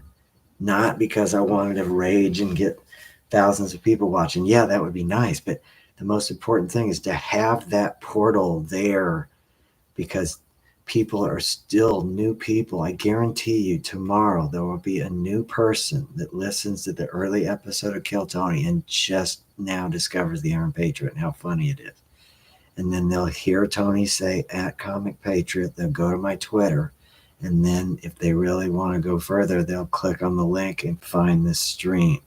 That's the whole purpose. That's why I wanted to get this YouTube channel going, because it couldn't be Facebook. That's just so uncool. I don't want to have a fucking, my only thing is to go to Facebook. It's got to be a link to YouTube. JPTM, there's no way I could blend in. I'm part of an incredible story that just keeps getting bigger. Continues to grow. There's just no way it can end. I'm connected to the beginning of a story that continues to grow. It keeps getting bigger. That was only the first episode that was released on Netflix a few weeks ago. It was in the top 10 the whole week on Netflix. That was just the first one. There's 2 more coming, guys. And they're just about to play in London at the beginning of June at the biggest arena in London, the O2. It's still getting bigger. There's going to have to be a documentary. At some point, they're going to have to deal with the beginning of that show. What happened at the beginning of that show? Even if it's real quick, it's going to have to be on there in some way. And even if they don't show me, that's going to spark interest of people wanting to look more at those early episodes. Yeah, Alberta, you're right. My channel's smaller than ever, but I was just trying to make you the point now. That's not what is important now. It's important for me to get another YouTube channel, reestablish and hopefully, now that I've changed the name, hopefully eventually when people search for Iron Patriot Kill Tony on YouTube, this channel is going to come up. That's what's important. It's the only thing I care about. This is nothing. This is, guys, what you got to realize, the internet is continuing to grow. There's still people around the world that don't have internet. That's still growing. And Kill Tony's growing. So we just have to be patient.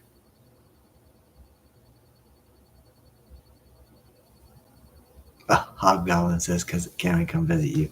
People are asking all the time. They want to come for years, ever since I got to Hollywood. I'm in such a hot spot. People are always wanting to come visit me. I let my friend Rob Depew, that was my drummer in Dirty Crabber and Shame and Roaming the Dreamers, I let him come, and then he did a video of me, but he's the only one I got together. Anybody else that's tried to come in, I mean, I've had people there in town and try to send me a message real quick saying, I'm here. No. My life is so serious here. My schedule is so focused. It's amazing. I even had time tonight to look at Champ Patton's stream, because I do not do that kind of thing. Every minute is focused on my life and keeping this going, keeping this channel right here. Just, I'm concerned because in the future there's going to be more and more people trying to look for me. So I'm just trying to make sure this channel is there so they're able to find me. Because, guys, there's going to be unforeseen things happen in the future. There could be something all of a sudden, I get an interview request from somebody fucking famous, or just somebody more famous than me spreads my name, or just realize there's some moment that's going to be coming. And that's what I'm saying, is that's why this moment, it's so important what happened in the last couple of days that I've established this channel, is because when that happens, I want to make sure this is ready to go. So when those thousands of people find out about me, they can come into this portal, that we have something here that they can come into. Oh, you said Lady Beaver is the answer. That's funny. I loved seeing Lady Beaver react to Share My Banana for the first time, because I've been listening to that song for years, because I was the one who created it in '92. I've been ever since we made that recording. I've just been fascinated by it. It's just an incredible. I played it when I was a DJ in Dallas. I would play it sometimes at places and people would notice, and but never made it in the mainstream for whatever reason. It's just, see, that's the thing about the radio, has just been locked up for so long. You'd think when you have a song like Share My Banana, and you could just go to the radio and just give it to the DJ and say, just play this motherfucker. No, there's all kinds of things going on with, they only play songs from the record companies they have deals with. I mean, there can be exceptions sometimes when something, but it's just not. And then everybody worships the radio. That's what they've made the king, is you got to be on there. So, oh, Champ Patton up in here again. Champ Patton, I think you got to realize, Champ, you're a rock singer. You have that special raspiness in your voice. And I loved hearing you sing Georgia's Satellites tonight. But I don't think you should, singing Pale Shelter, that's not your thing. I'm going to show you right now how you're supposed to do Pale Shelter, Champ. And I'm not saying your version was bad. I'm just saying you have a rock. Champ, it's a shame we don't have karaoke versions of Dirty Crabber, because, see, when I was in Dirty Crabber, I had that raspy rock and roll voice. But I'm not doing that anymore. I'm trying to do the most purest of voice right now. I'm not doing, but I wish we had karaoke version of Dirty Crabber, and you said you like Blueberry Pie, but I think you would sound so good doing Dirty Crabber songs, because and that's a special thing, to have that raspy rock voice. That's a special thing. But let me show you how you really got to do Pale Shelter. I'm going to show you right now, Champ. This is how you got to do this song.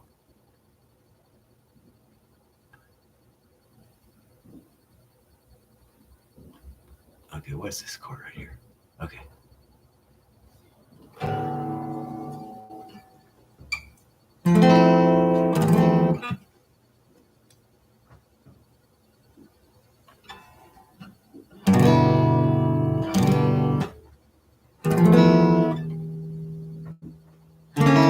Wait, what is that chord?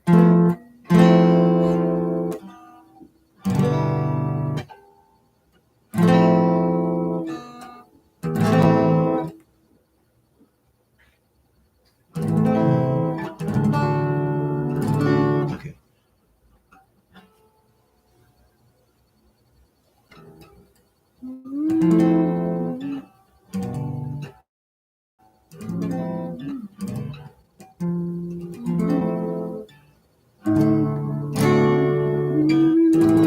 champ, let me show you right here.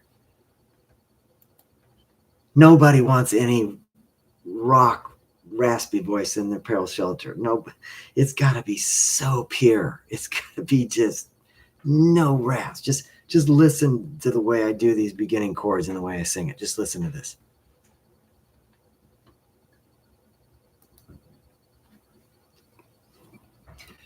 How can I be sure when you're raising my illusion? How can I be sure when all the time you change my mind? I ask for more and more. How can I be sure when you don't give me love? You don't give me love, you give me cold hands. I can operate on this failure when all I wanna be is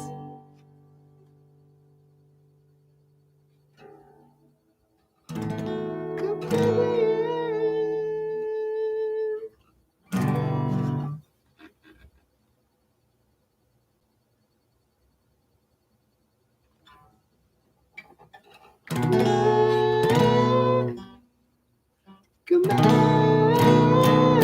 Hear how pure that has to be, champ. Hear how pure that, how high that is, and how pure with this chord right here, this B7. When all I wanna be is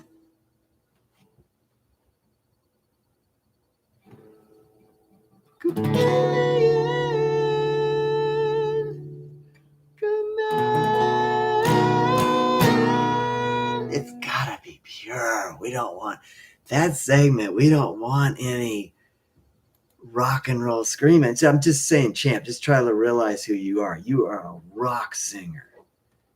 And embrace that, which is a great thing. Do some Joe Cocker. Do some fucking Joe Walsh.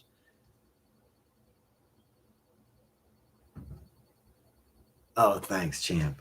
I'm glad you sound great. And I know it's just, and I wouldn't have tried to do Pell Shelter until I went down this road where I'm really, and I know my falsetto isn't perfect yet, but until I started really utilizing that and making it as pure as I could, I wouldn't even have tried Pell Shelter.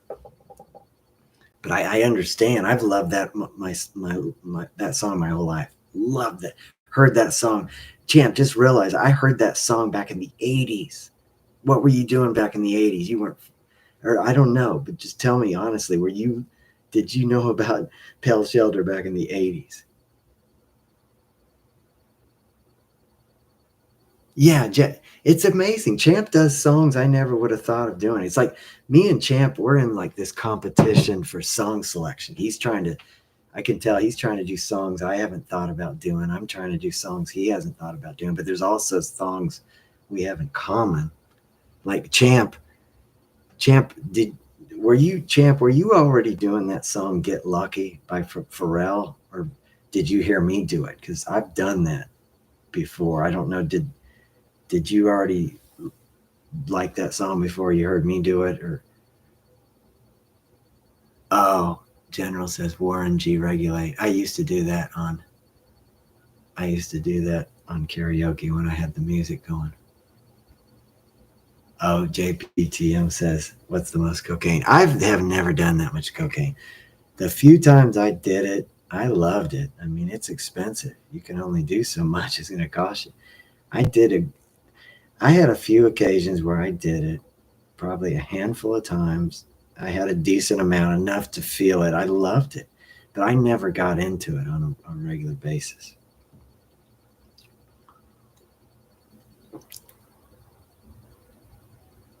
Yeah. Mr. Pink Champ's already said that before, that I was his inspiration. He called me the teacher right in the beginning.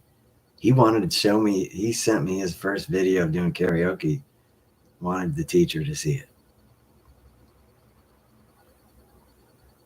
Oh, Champ was, oh, you were 5 years younger? I was 5 years younger. Yeah, I guess Champ is saying he's 5 years younger than me. Champ, did you hear that in the 90s? Is that when you would have first heard Pale Shelter, or 2000s or what?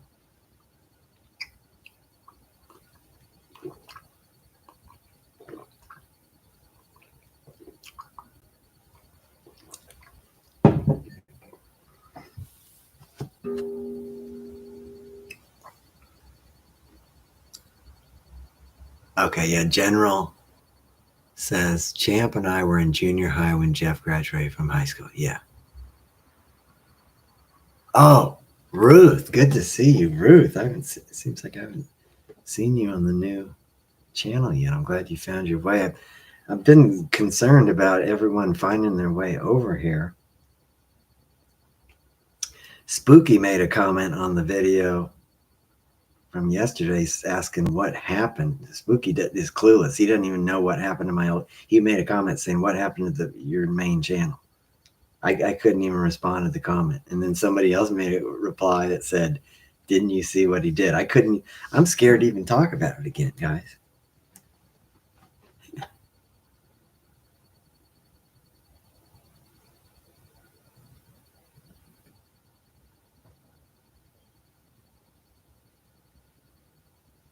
Oh, Champ, you heard it in the late 80s. Okay, so Champ heard it about the time I did.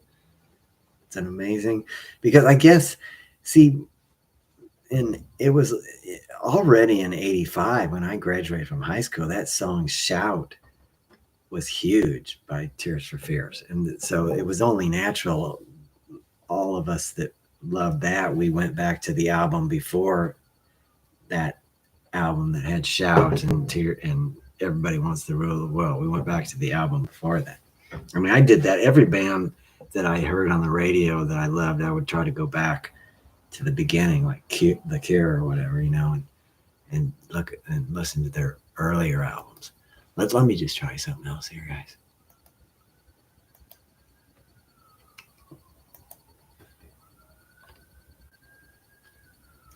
Okay, I'll show you right here, Champ, how I do the gravelly voice like you too. The gravelly blues voice.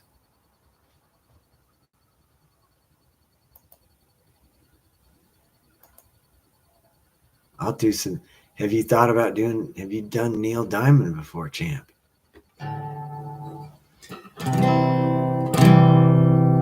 Crackling Rosie, get on board. We're gonna ride till there ain't no more to go. Taking it slow. So don't you know, I'll have me a time with a poor man lady hitching on a twilight train. Ain't nothing there that I care to take along. Maybe a song to sing when I want. Don't need to say please to no man for a happy tune. Oh, I love my Rosie child. You got the way to make me happy. You and me will go in style. Crackling Rosie, you're a store-bought woman. You make me sing like a guitar humming. So hang on to me, girl, the song keeps running on. Play it now, play it now, play it now, my baby. Crackling Rosie, make me smile. Girl, living lies for an hour, that's alright. We got all night to set the world right. Find us a dream and don't ask no questions, yeah. Oh, I love my Rosie child. You got the way to make me happy. You and me will go in in style. Crackling Rosie, you're a store-bought woman. You make me sing like a guitar man. So hang on to me, girl, the song keeps running on. Play it now, my baby. See, it freaks some people out that a singer like me can go from real pure, like I was just doing that Tears for Fears, and then I can get raspy like I just did right there. But it's not, when you hear me sing raspy, it's not because my voice is torn to shreds. But I mean, I have smoked my whole life, but it's not because you might hear me sing like that and think, damn, his voice is just torn apart. But no, you just heard me do that Bell Shelter. I could sing fucking pure as fuck too. See, that's what I'm realizing now. When you look at these great singers that are the most famous singers, they do a lot of things with their voices. They can do all kinds of things. That's what I'm hoping is going to enable me to have some success. As I finally can, now that I've added this falsetto to my thing, I can do a lot of different things. And I think that's your only chance, because you have to be able to sing low, sing high, sing raspy, sing clean. You got to be able to fucking do everything.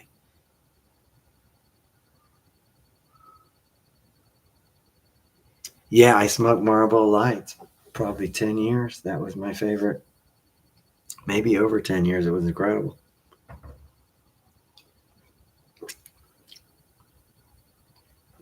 If somebody offered to do a lung x-ray of me, I'd be saying no, hell fucking no.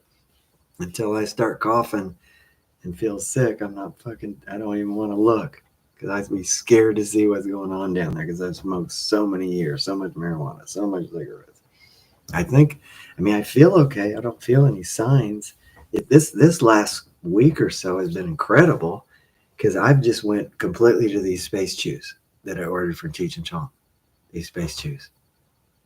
Completely, I have one of these a night and then drink beer. I mean, this week has been incredible. I've not done any smoking,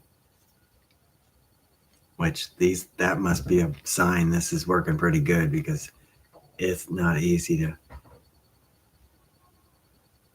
And I'm so fucking glad I didn't have to go back over to that Snoop Dogg dispensary, because there was a girl in there so cute that I knew I was going to do something stupid and try to talk to her. And I knew it wasn't going to, I guarantee you she has a boyfriend.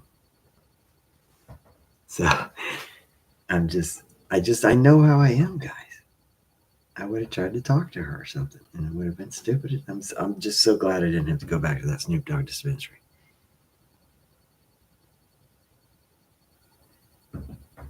Oh, Harmony inviting Ruth. Yeah, Ruth needs to come to the weekly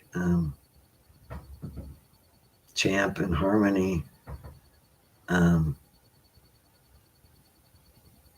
karaoke stream on Saturday. So Harmony have you guys just given up on your daughter? Does she go out with friends on Saturday night?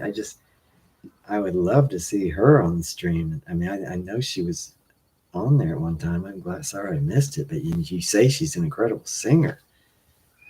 Have you given up on having her on there? Oh, have I ever considered eHarmony? No, I've never really thought about doing all the dating. Guys, I still feel like I'm working on myself. I mean, if there was a woman that was willing to take me as I am, that's great. But until then, I'm just trying to work on myself and find my way. Every day, I'm still just trying to find my way with this thing. Oh, Champ says, I love when you bring out your guitar. See, Champ, this might be a great compliment to you guys' show, because you guys already rock the karaoke. I can't do the karaoke like you. You can pump up the speakers, get the bass going. I can't do that. I can't get that loud here. So this might be the perfect compliment to your show, because after you rock the karaoke, you guys already rocked it as hard as it needs to be, and then maybe it's time for me to bring it to the kind of mellow it down at the end. Oh, Harmony says, Jeff, yeah, but we're all about sending people to your chat. Yeah, I think, Harmony, I think we work good together. I think I send people to your stream, you send people to my stream. It's just we're all, but I'm just saying, I think this might be a good thing for me to start playing guitar, because then we both have our own. You guys take care of the karaoke, which I was trying to do, but I don't have the means to do it here. You guys know what happened a few months ago when my neighbor who lived above me started jumping on the ceiling. It was a very scary moment. I had this moment when I was trying to do Aussie Iron Man, and I knocked over something, and I was getting frustrated, and I was being loud, and he started jumping on the ceiling. He was telling me, hell fucking no, if you think you're going to do that every night. And luckily, I was able to get back on track and do it. And then even the Asian neighbor confronted me one time when I was getting my car, saying, what the fuck, I can tolerate it till 10, but not any later. And he's been cool since then. But I'm just saying that's the situation I'm dealing with, Champ, and Harmony is I can't just pump. I'd love to get a big speaker with a bunch of bass and just fucking jam, but I can't do it. That's why you guys might have to be the ones to do the karaoke, and I might have to just do the after party with the acoustic guitar. So outrageous, says the Clean Grabbers. It's funny. Yeah, there's other options I could do, JPTM. I said down in Figueroa, there's some hookers. I tried it, guys. I actually talked to a girl last week. I don't even know what I told you. I was down in Figueroa, and I dropped 2 hookers off at a hotel, and then I went and picked another hooker up and took her to a hotel. And when I dropped her off, I said, hey, I'm doing this stream. Could I pay you to come over and be on the stream? And she acted interested. I even got her number, but she didn't. I texted her later on. I said, you want to come over? I'll pay you to come over here. It was like a black girl that was really pretty and tall. But she was in a really high heel, so I don't know exactly how tall she was, but she was a very pretty black girl. And I thought she would be perfect on the stream. And she acted interested at first. And I said, I'll pay you to come over here. But then she didn't respond to my message. And also I could go up to the Bunny Ranch up in Reno or whatever. You could pay girls to have sex with you up there. There's legal prostitution. Dennis Hoff, he's dead now, but he's the one who started that thing. So, I mean, yeah, I know. It's just the thing is, JPTM, yes, I'm horny, but I'm not that desperate. Even though it's been so long, I'm not that desperate for it yet, because I'm still confident that I'm on the right path if I just keep working on myself. That will happen when it's time. Just there's so many things in my life that I feel will happen when the time is right.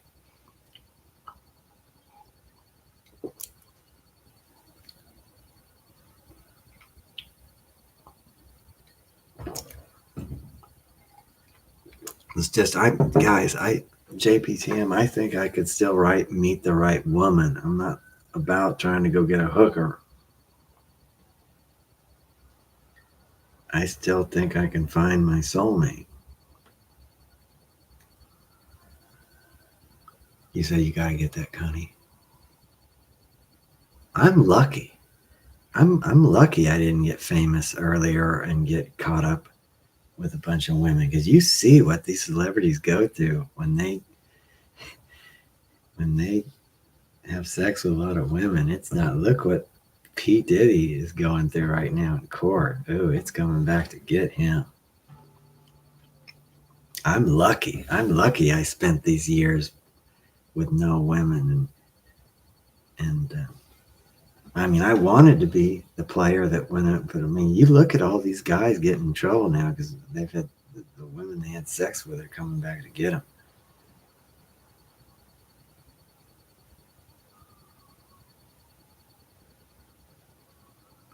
Yeah. That was Jackie smacking on YouTube. I should have never done it.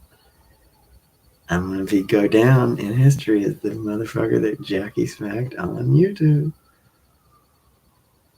I was proud of myself that night, guys, that I had the courage to do that shit. And like I said, I wanted you to listen to that song by Billy Goat. JPTM, are you aware there was a band in Dallas called Billy Goat that played more years than we did, were more famous than we did? They're called Billy Goat. Are you JPTM? Are you aware of a band in Dallas that was called Billy Goat? That song I played by them when I got naked that first night. Everybody take your clothes off.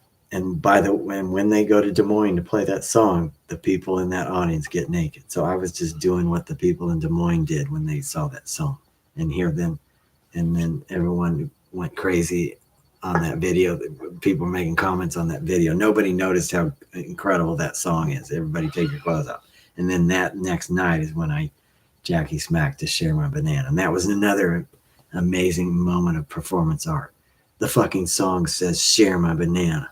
What a perfect time to Jackie smack and sing "Share My Banana." What a beautiful expression. But no, do I get rewarded from it? No. YouTube cancels my channel that I've had over 4 years with no parting words. Nothing. I'm just fucking disposable because they got a million other people that get even more views than I do.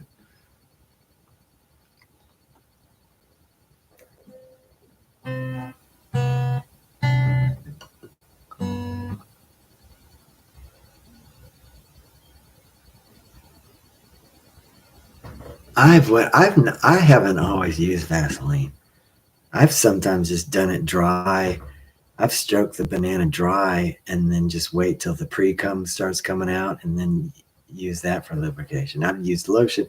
I've done it. I just recently got that a few months ago. I got that jar of Vaseline. I'd been going years without any Vaseline, just doing it dry. When you're horny as fuck, you can start stroking, and just when the pre-cum comes out, that's enough.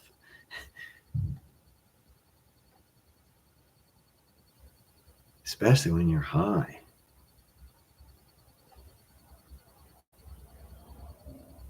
Yeah. Joey Diaz used to talk about jacking off on cocaine. I think I've done that a few, but I've only done cocaine a few times. Joey Diaz would talk about just jacking off several times and several orgasms, or just jacking off for hours and hours. Joey Diaz. He talked about John when you're on cocaine. John. And I understand exactly what he's saying, because if you've even experienced cocaine one time, you know what it's like to jaw. And just fucking how it just takes you. Just like you do cocaine, it makes you feel like you were asleep before you did it.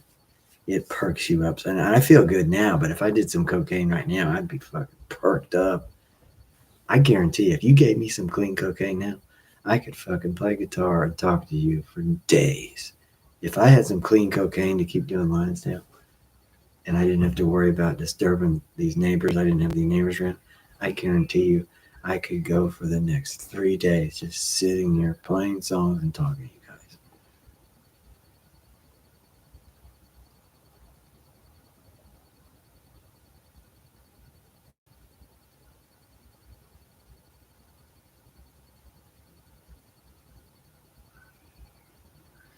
Oh, Hobgoblin.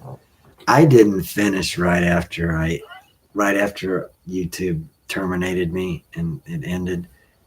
I was too shook up at that moment to finish. I was gonna finish on the stream. I was gonna put my mailman hat on and finish on mailman. But as soon as I saw that I could not even find mailman because my channel had already been eliminated, and then when I really saw the reality that it was over, I was pretty shocked. I couldn't finish at the time, but I did finish in the morning. I slept that night until the morning, until like 5 or 6. I got up and took a shower, and then I did finish then, because I was so stressed out. I had to, and I was just so sexualized and worked up from the night of just doing something incredible like that, or just realizing, comprehending what I had just done. I had masturbated on live stream, and it was so severe. YouTube completely terminated my channel, not just my live stream, but all the videos I'd worked so hard for 4 years to put on there, the whole story. Basically, my whole documentary was on that last YouTube channel. But it might be good though, guys, because I did so much experimentation on those live streams that it was good and bad. Because yes, it was good. I was doing experimentation, but I said some wild ass shit that could come back to haunt me in the future. Some fucking very controversial things about people and politics. It might be good that it's gone. Let me go to the bathroom again. Let me. I'll be right back, guys. Hold on.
Don't you think, don't you fucking think I wish I could take some heroin right now and completely escape? I've heard people describe heroin as it's like being a baby in the womb. Don't you fucking think I wish I could be a baby in the womb right now, motherfuckers? But I can't escape like that because I know tomorrow's gonna come and the next day. There's so much work that needs to be done. Do you know the fucking work it takes for me to do this stream every single night? You know the fucking amount of focus to do this every night and day and in the morning and do all the other things in my life that I need to do to keep Jeff Crabtree going and keeping this apartment, keeping this life going. That's why I can't do heroin and completely escape. That's why I can't do cocaine and escape. That's why I just do beer and one Gumby, one of these space chews. I give myself relief, but I can't completely escape because I know the amount of days. There are so many days ahead. And I'm going to have to do it all on my own, but good thing I have you guys to help me. I have the love of you people. That's the only thing that's helping me. That's the only thing that's keeping me going right now.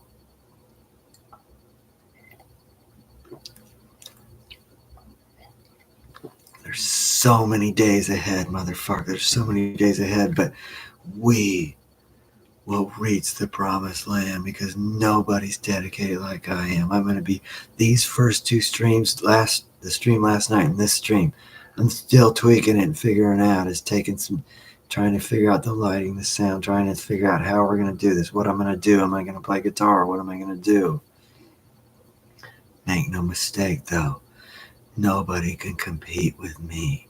I'm going to do this every night. I will be there with you tomorrow night on the first night of June. I will be with you tomorrow night. It will be Monday. We went through a tough patch this week. I fucking actually lost the ability to live stream for 2 days. And I had to go fucking beg to get subscribers. But that's over. We've reestablished the connection. I will be on here every night. When all those other pussies come on once or twice a week, I will be on every fucking night. That's the commitment I give the Crab people. I will be on here tomorrow night. I will be on here Monday night. I will be on here Tuesday night. The only thing that stopped me is I had no way to do it. And even on the nights I was off YouTube, I was on Facebook Live those nights.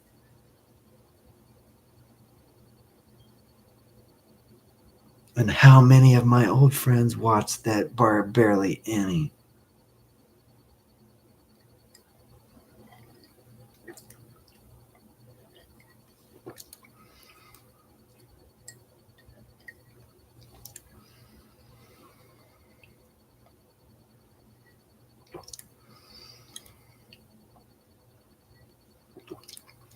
We will reach the promised land. We will change popular culture. I promise you. We will stay the course. Night after night, we will keep coming back here. Anyone you meet in your travels, turn them on to this fucking stream. Let's take over the world. Let's change popular culture.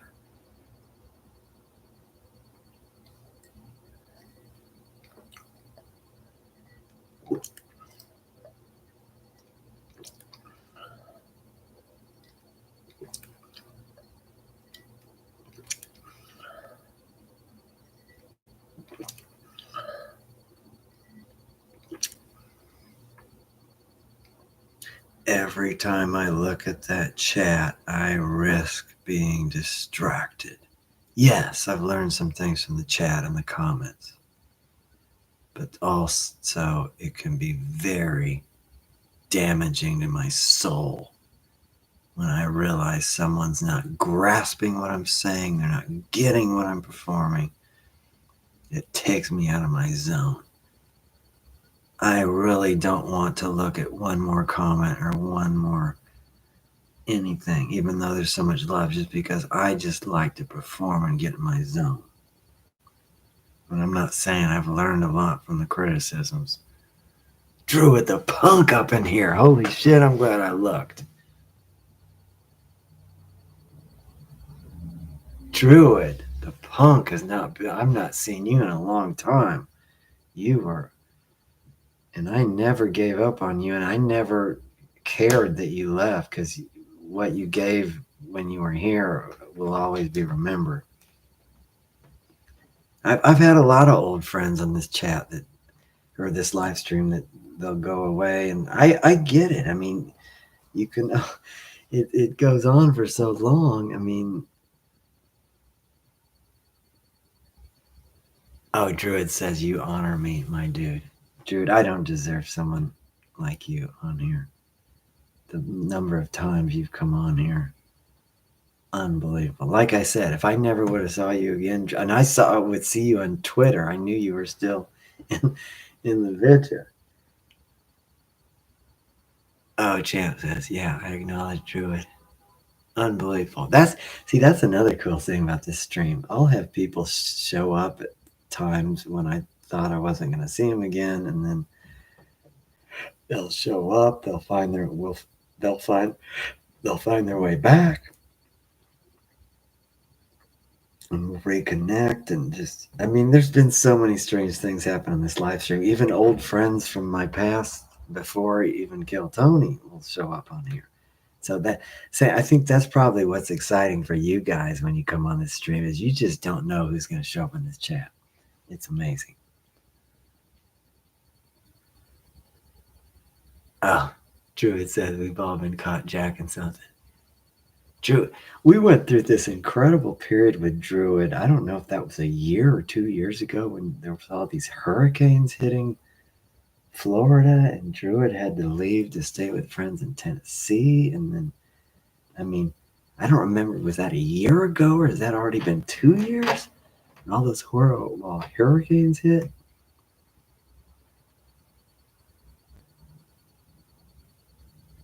Okay.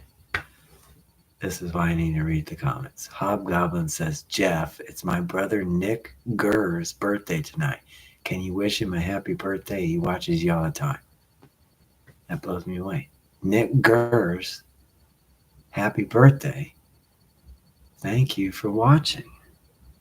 See, guys, I would probably be more happy and less depressed if I really knew all the people out there that were being touched by this live stream, because I only see a fraction. I see a lot of love. I see enough love that keeps me going. But if I saw all the people that were noticing this, or had noticed this in the past, I'd be high like I was on cocaine or something. But it's just like I said, guys. It's not good for me to be too high right now, because there's such a long road still ahead.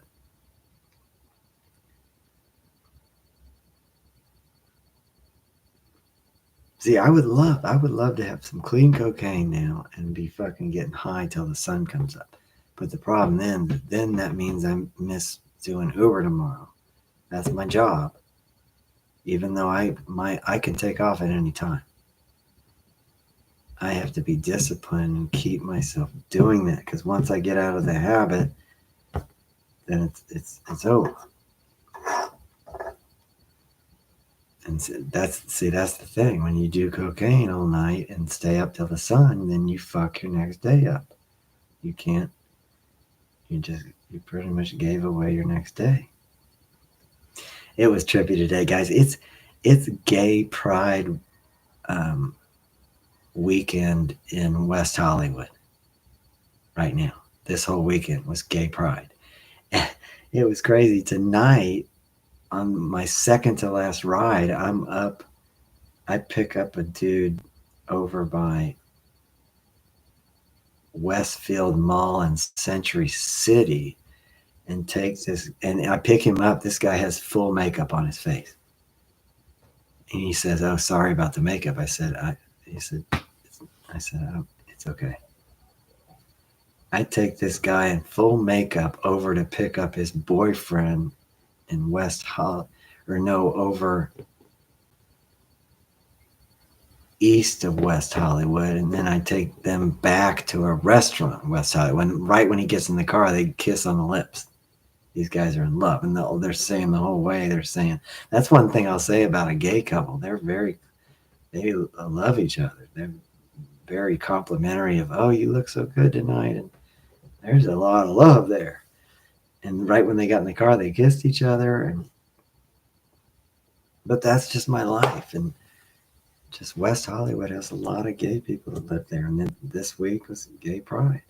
It's just, I meet so many different people when I'm doing Uber here in LA. I mean, doing Uber here in LA has got to be different than doing Uber anywhere else, because just this is an international city, and just the number, the different people. I mean, you can do Uber in a small town or something, and I'm sure you have fun and meet people, but you're not going to meet the different type of people you meet doing Uber in LA.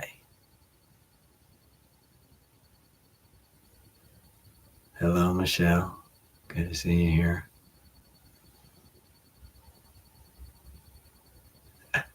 No, that was the first time I Jackie smacked on camera, I think. I mean, I might have simulated, but that was full on. There was a side of me that thought I was going to get away with it, because the night before that, I was completely naked, and they didn't shut my channel down. So I thought, man, maybe I'm off the radar. I can just do this every night. But I got rude awakening. It's just hard. It's hard not to look back, guys, but it's just not good. It's not good to look back. You just have to let it go. I can't keep it. I can't. My friend Stan just keeps sending me emails. He's so mad because I told him I was going to be clean. I told him, and he keeps saying that you told me you were going to be clean, and then you do that. Stan said he can't even follow my channel anymore. He said he might check in from time to time, but he was so pumped up a month ago when we were getting 21,000 views and we were surging toward 5,000. He was so excited, but that's all over now. That's in the past.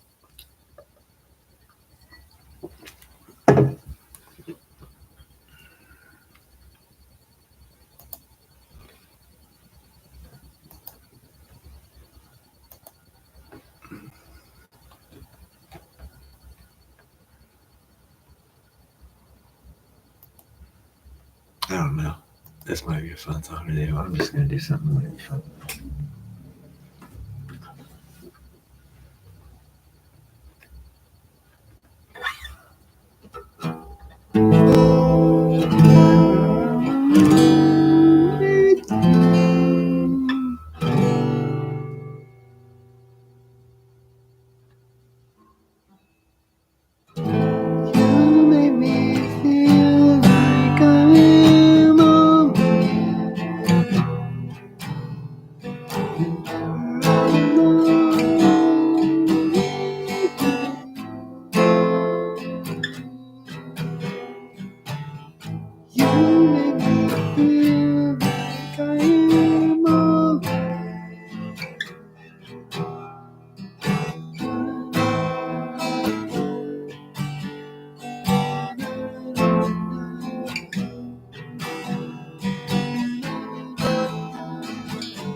Oh, JPTM was want me to do Trip Along. I see it on here. I didn't even know if it was on here. You know what's crazy, JPTM? This first line of this song says, sitting on a curved back couch. I have a curved back couch back here. It's incredible. It's funny.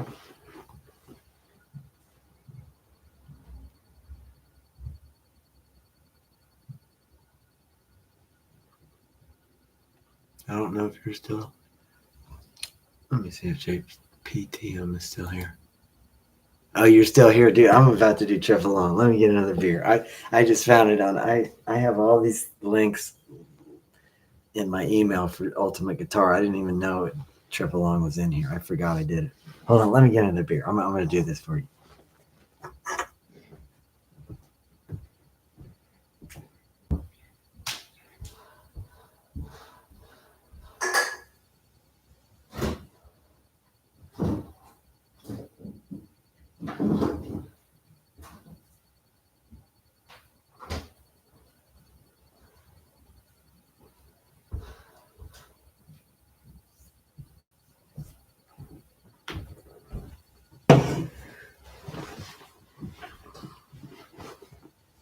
I'm going to tell you a story, JPTM, and everybody else can hear this too. I'm going to tell you a story about the song Trip Along. Okay, so Dirty Crabber ended in 1994. After that, I was just trying all kinds of different things. And there was a period in 1996. I was working. God, that must have been before that.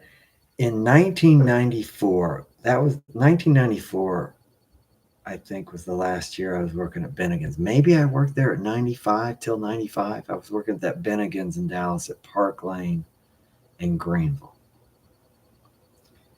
And one day, a DJ from Z-Rock came in named Ward Cleaver. He was a famous DJ on Z-Rock was a station in Dallas at ABC Radio, but it wasn't broadcast in Dallas, but it was broadcast in other cities around the country. It was a big company, ABC Radio Broadcasting. So one day when I'm at Bennigan's, this had to be 94 or 95, maybe 95. This DJ, Ward Cleaver, comes in to eat at Bennigan's, and I meet him. I'm the waiter. And I give him a Dirty Crabber CD. I'm going to show you the CD I gave him.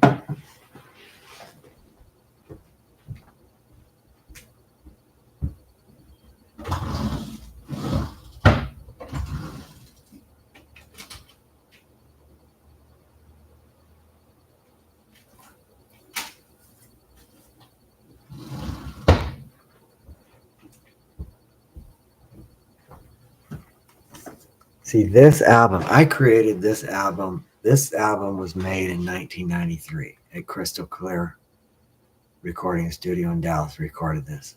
This album was released in July of 1993, the Dirty Crabber album. The Dirty Crabber CD. This is the only Dirty Crabber. The album before was on cassette. This is the only Dirty Crabber CD. So when I went to, after 93, when this came out in 93 and we got like 1,000 of these made, when I would go to work at Bennigan's, I would always have one of these with me just in case somebody came in that I wanted to give one to. And on this day, when Ward Cleaver came in here, a DJ at a big radio station came in, I gave this CD to Ward Cleaver. Now he didn't want me on his show, but what he did is he gave this CD to another DJ named Chaz Hernandez that was on ABC Radio in another spot. And Chaz called me. Chaz told me he liked this song Mailman. See that fourth track?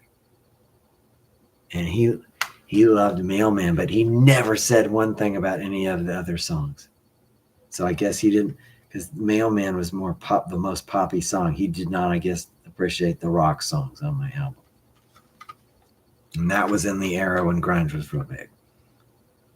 So I worked as it. So Chaz called me and said, "You want to be in on my show as like you could play guitar, be like play guitar on the show." And I was basically just going to be like a sidekick, but not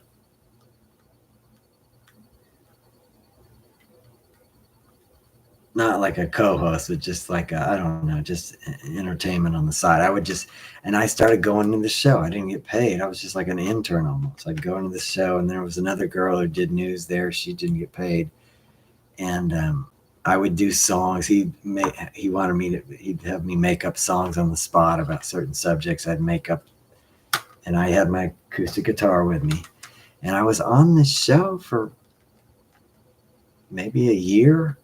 I don't know if it was shorter than a year, but and also I would try to get local bands on there because Chaz, he was from Hartford, Connecticut. He didn't know about this Dallas music scene, so I would be trying to get Dallas bands. I got Hagfish on there, I think. I got the Nixons.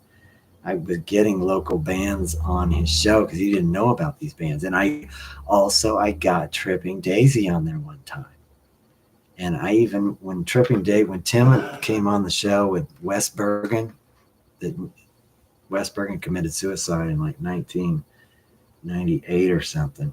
Or no, he didn't commit suicide. He had a drug overdose.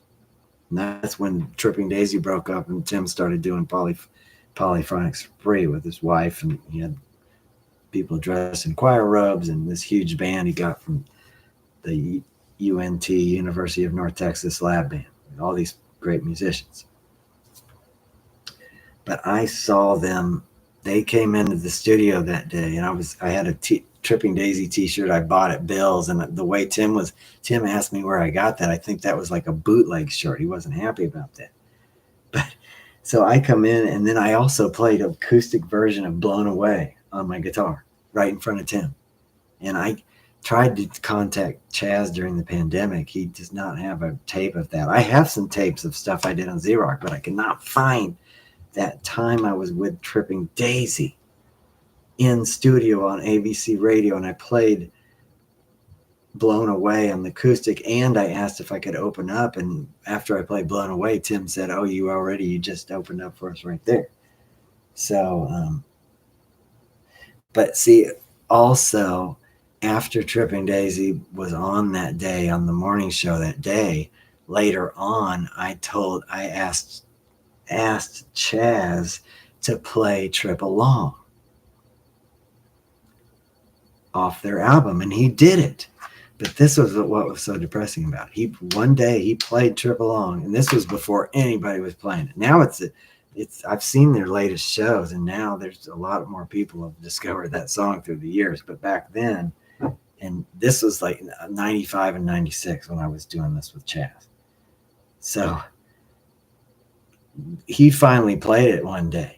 And this went out to a lot of people because it wasn't, see, that was what was depressing about me being on the station. It was so cool. I had this spot on this, but nobody in town was hearing it. So, because it was going out to other cities. And also the program director didn't appreciate what we were doing because Chaz said it would just fluctuate. In certain cities it would go up, and then certain cities would go down, and then certain cities would go up again, and then another city go down. So the manager of the station was never impressed with what we were doing.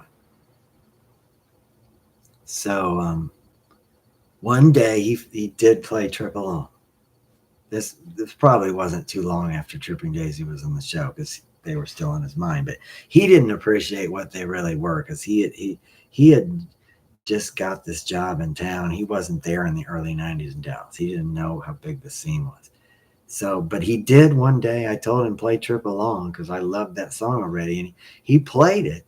And it sounded incredible. But after, I remember it was depressing because after it was done, he was like, "Do they have anything more high energy?" Or I don't know what he said exactly, or just a faster, higher energy, more upbeat song. And I just wanted to look at him and say, "Are you fucking kidding me? That was such an incredible song. You're fucking."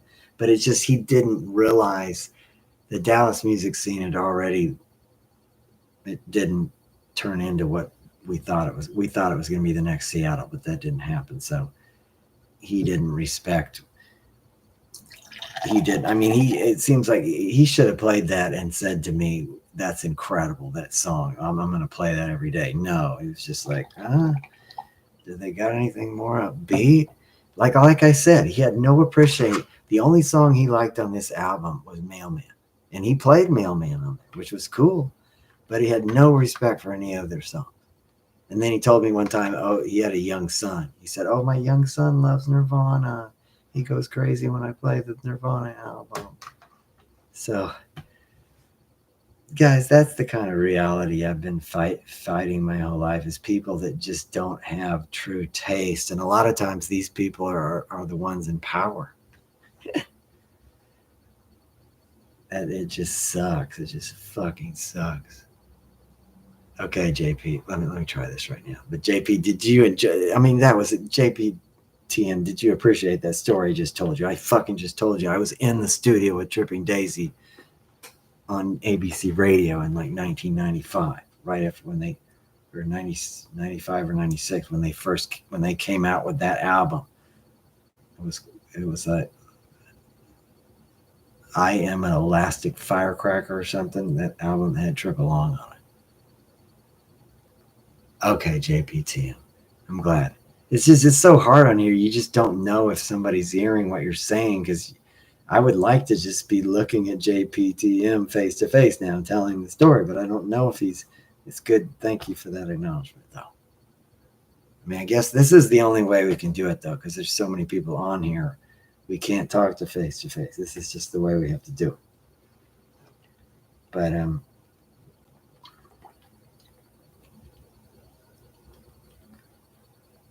okay, let me try to do this. I mean, you talk about bigger than life. This is one of those songs that is bigger than life.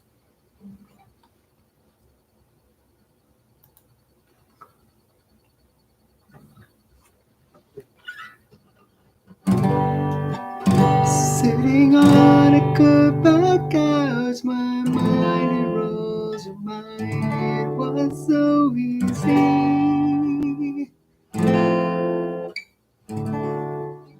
Staring at the Christmas lights in a box that were once hanging on my tree.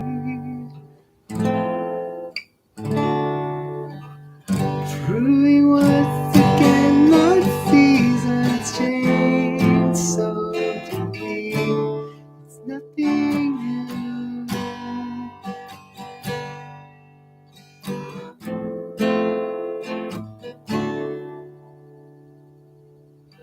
Similar to love you find while kissing your first kiss.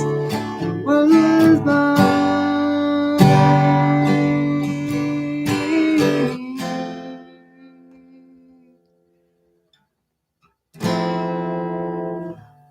Triple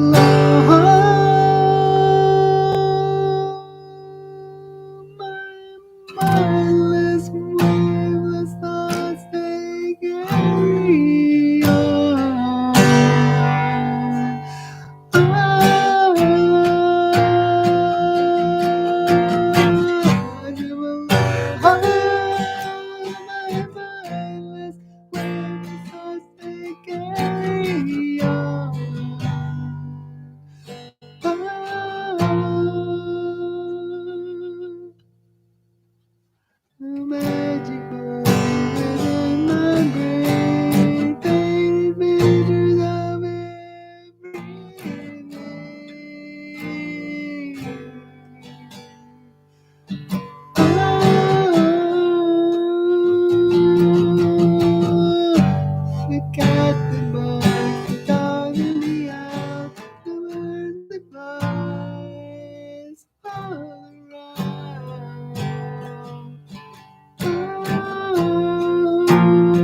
JPTM.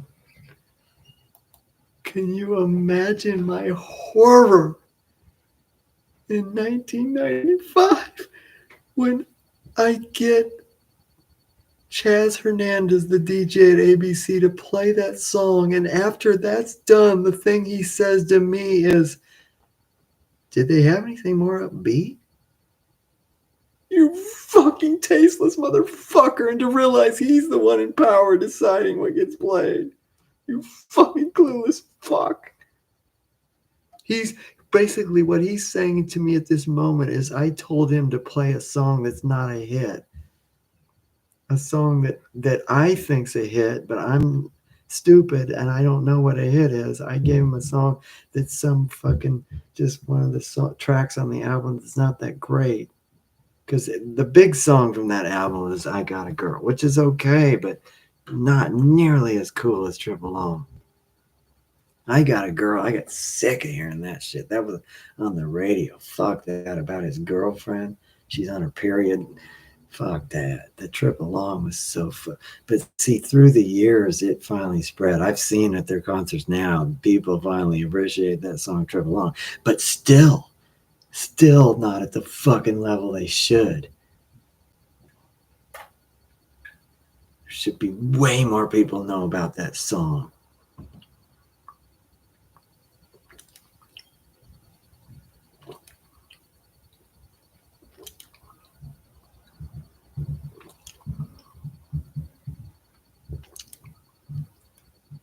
There's so much art and music that gets appreciated way too much, and so much art and music that gets appreciated way too little.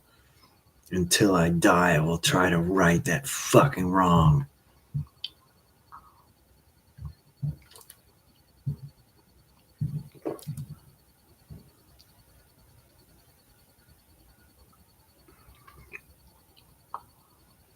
Druid, we still don't know what happened to GB. We had this dude, Good Bexar. He was the one who really pushed me to start doing the live stream in February 2023.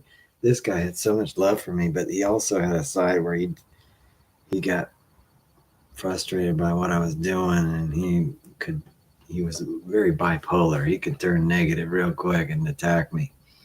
And then he disappeared for a long time, and then I saw people come. I saw it seemed like he came back, but I never knew. I still don't know if the person that came back was really him or somebody pretending to be him. The mystery of Good Bexar GB is GB Good Bexar, whatever you want to call it. It's an ongoing mystery. We don't know the original person that pushed me to start doing the live stream in February of 2023. I don't know for sure who that person is anymore, and when the last time they've been on here. And yeah, the mystery of, guys, there could be a whole documentary about this. Just this live stream ever since. So it started in February 2023 because we were counting down to the 10-year anniversary on June 10th of Kill Tony. But that's been over 2 years. That's been 2 years, over 2 years, and 3 or 4 months since the first time I did a live stream. And they used to be more sporadic in the beginning. It wasn't until January 1st of this year where I made the commitment to do this every fucking night. I've done it every night since January 1st. The only 2 nights I missed this week was because I was not able to do it. I had lost my YouTube channel and I needed 50 subscribers, and I didn't know how fucking hard it was going to be to get 50 subscribers. I've been sending messages to everybody I know online the last 2 days to try to get 50 subscribers so we can just reestablish this connection.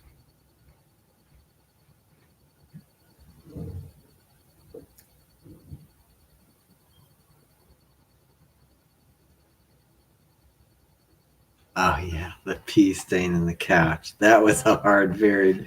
That was a hard time between me and GB. I did not like him. Even put a picture online about it. See, it's not a pee stain. I have a part of my couch that's just worn down. I've had this couch a long time, guys. It's just something it makes me feel comfortable. I've laid on this couch for years, and it has some parts in it where it's worn down from my butt laying on it, and it looks like it's a stain. It's not a stain.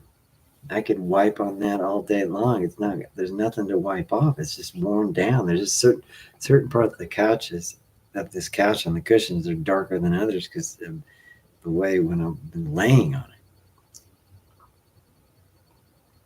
it. But GB wanted to portray that as a piss stain. And if I could go back in time, I wouldn't have let it bother me so much. But it got me really upset. I was yelling at GB. It got me so pissed off that he was focusing on that.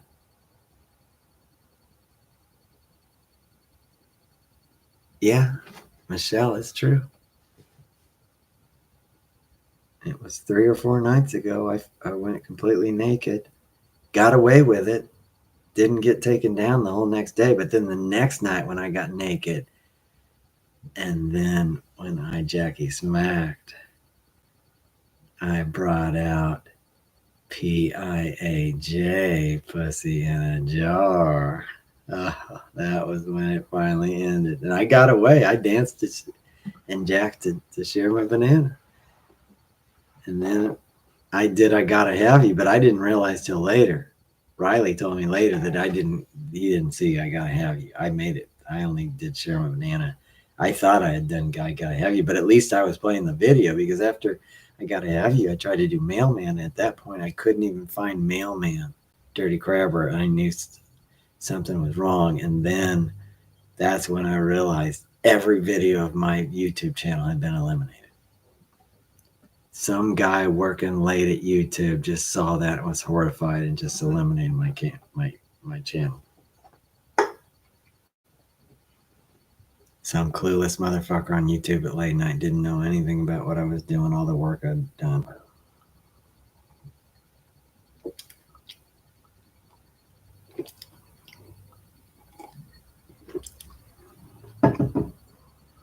There are so many clueless, ignorant people out there working right now that are going to need to be taught a lesson in the future.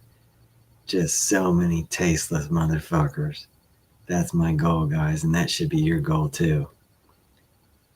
We can't let these motherfuckers get away with that.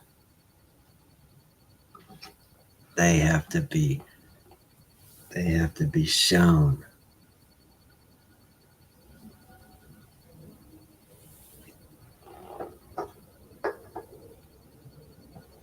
I was ignorant in the 80s. When that scene broke in the 90s and all that different way, grunge and different ways of playing music and gangster rap, I was schooled.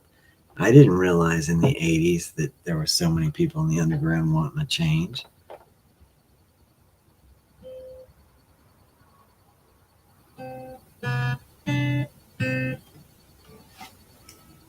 Let me try another one. God damn, we're getting right down to the end here. This night goes so quick. I keep saying I want to get to bed earlier, but I just never can do it because I'm having so much fun.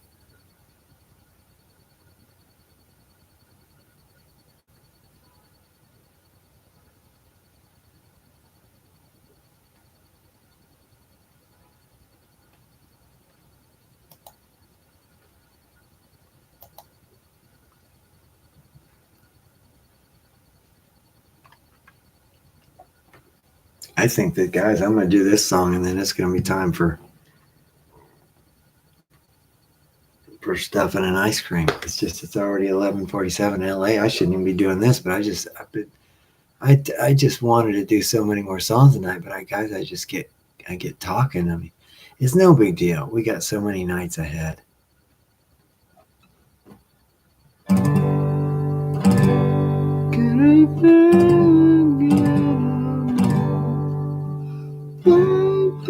Take a ride down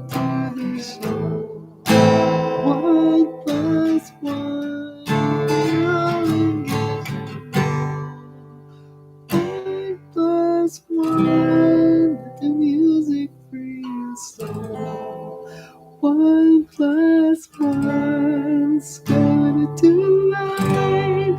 Hold me for just one night. Hold me for just one night. Oh, we live for the beat. Baby, you're all I need. Baby, you're all I need. Oh, I'm taking you away. One plus one, every day's a holiday. One plus one, everybody feels this way. Grab someone, every day's a holiday. One plus one, every day's a holiday. Let me take you away.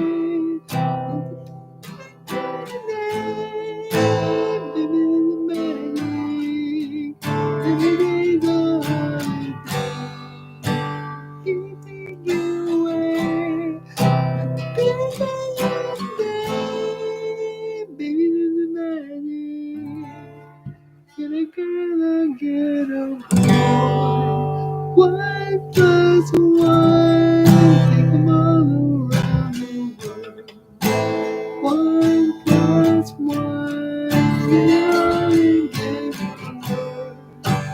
One plus one, we listen, you'll be heard. One plus one, swear when they do right. Hold me for just one night. Hold me for just one night. Oh,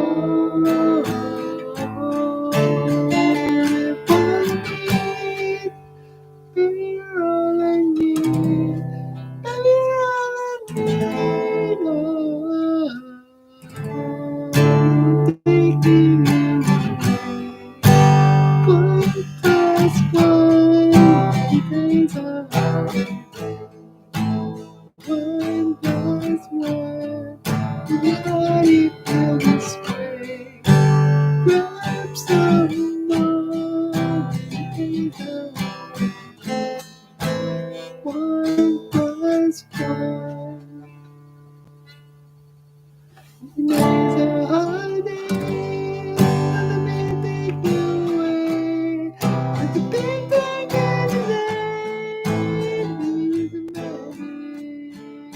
Today's a holiday. Let me take you away. Let the big thing in the day. Baby, it's a magic. One plus one.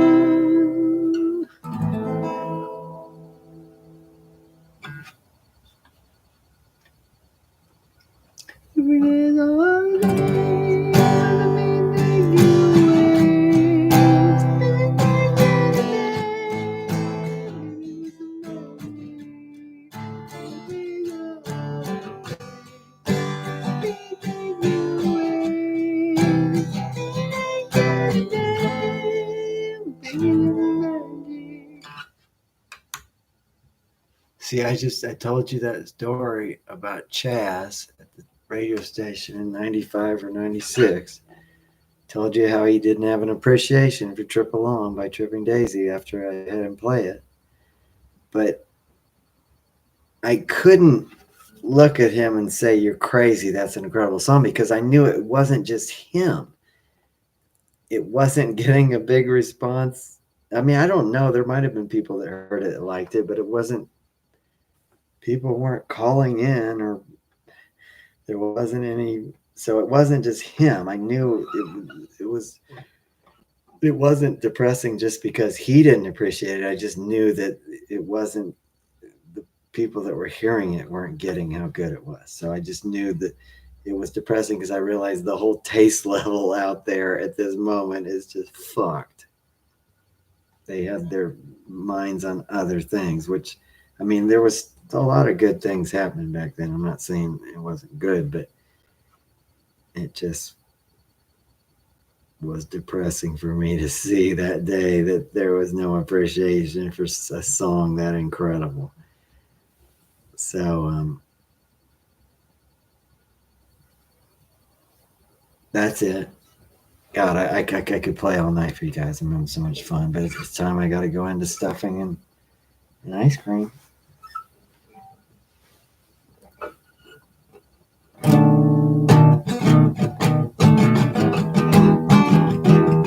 Ain't no bluffing. I love stuffing. I love stuffing after I'm done puffing. Ain't no bluffing. I love stuffing. I love stuffing after I'm done puffing. The puff. I like to puff. I like to puff and eat that stuff. I like to puff. I like to puff. I like to puff and eat that stuff. The band. I like the band. Ain't no puffin'. Ain't no puffin'.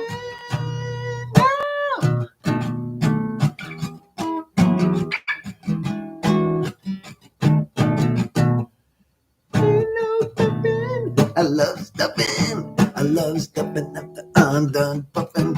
Ain't no bluffing. I love stuffing. I love stuffing after I'm done puffing. I like to puff.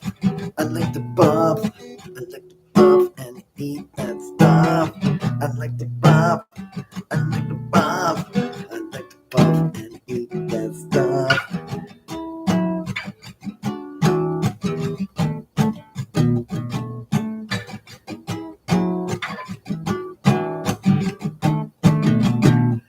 Ain't no puffin', I love stuffin', I love stuffin' after I'm done puffin'. Ain't no puffin', I love stuffin', I love stuffin' after I'm done puffin'.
You like stuffing, Tommy?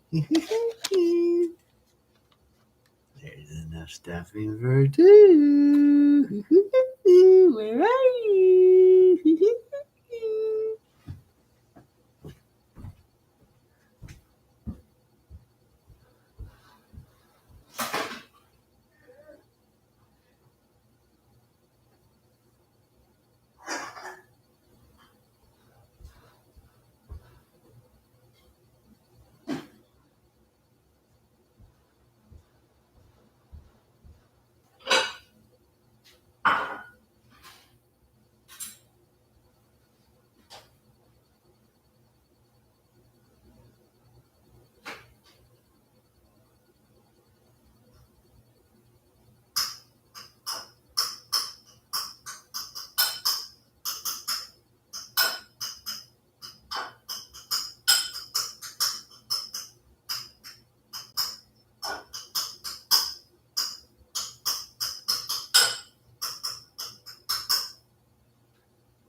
I like to puff.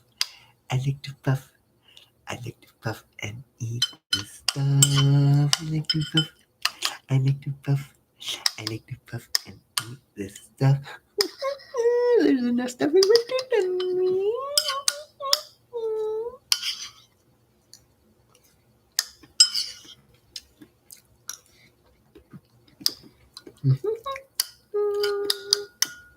That's what I do, Johnny.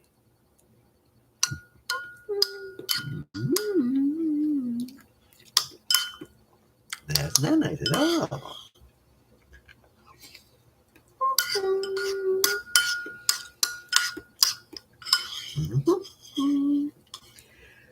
Natanina.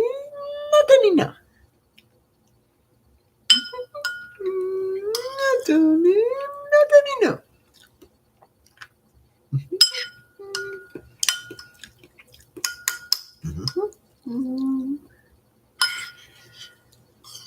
You don't write, you don't call. I'm starting to think you don't like me, Tony. That's not nice. That's not nice at all.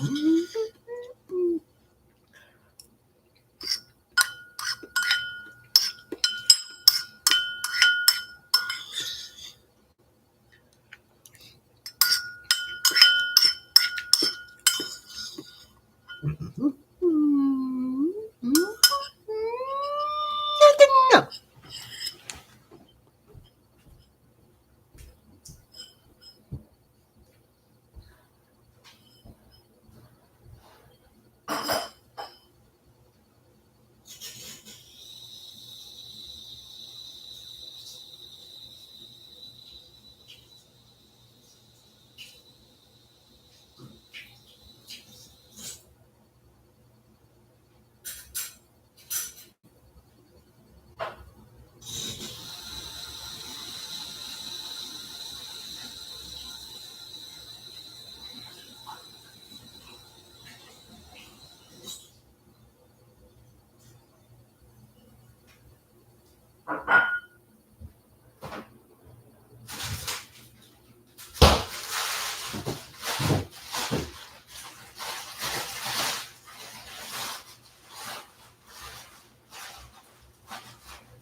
Cookies and cream, oh what a dream.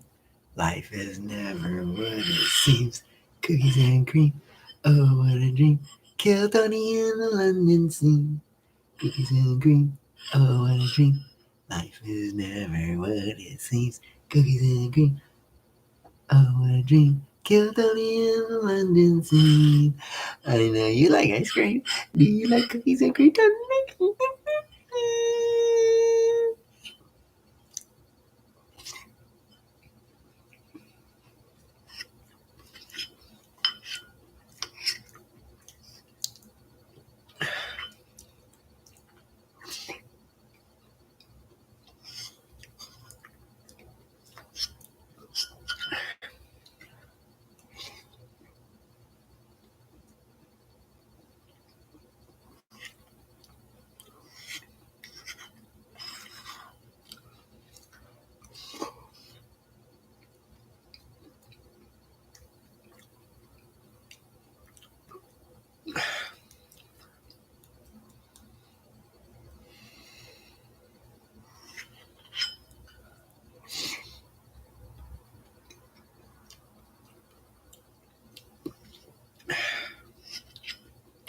For the first few years after I left Kill Tony, we were still wondering, is this person, Tony Hinchcliffe, a big enough dick that he's going to completely deny that Iron Patriot in the future?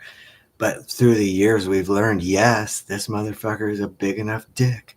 And it's incredible because it's not just me. I'm not just sitting here wondering why the fuck I wasn't brought back. There's thousands of other fans that have tried to tell him and tried to tell Tony and Brian, and they ignore it. These egotistical motherfuckers.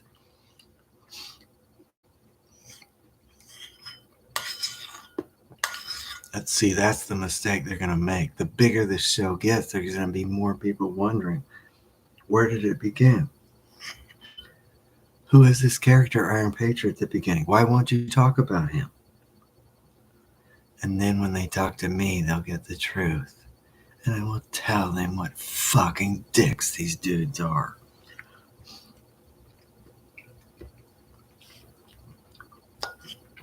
These motherfuckers that grew up in Ohio with no fathers. These heartless motherfuckers.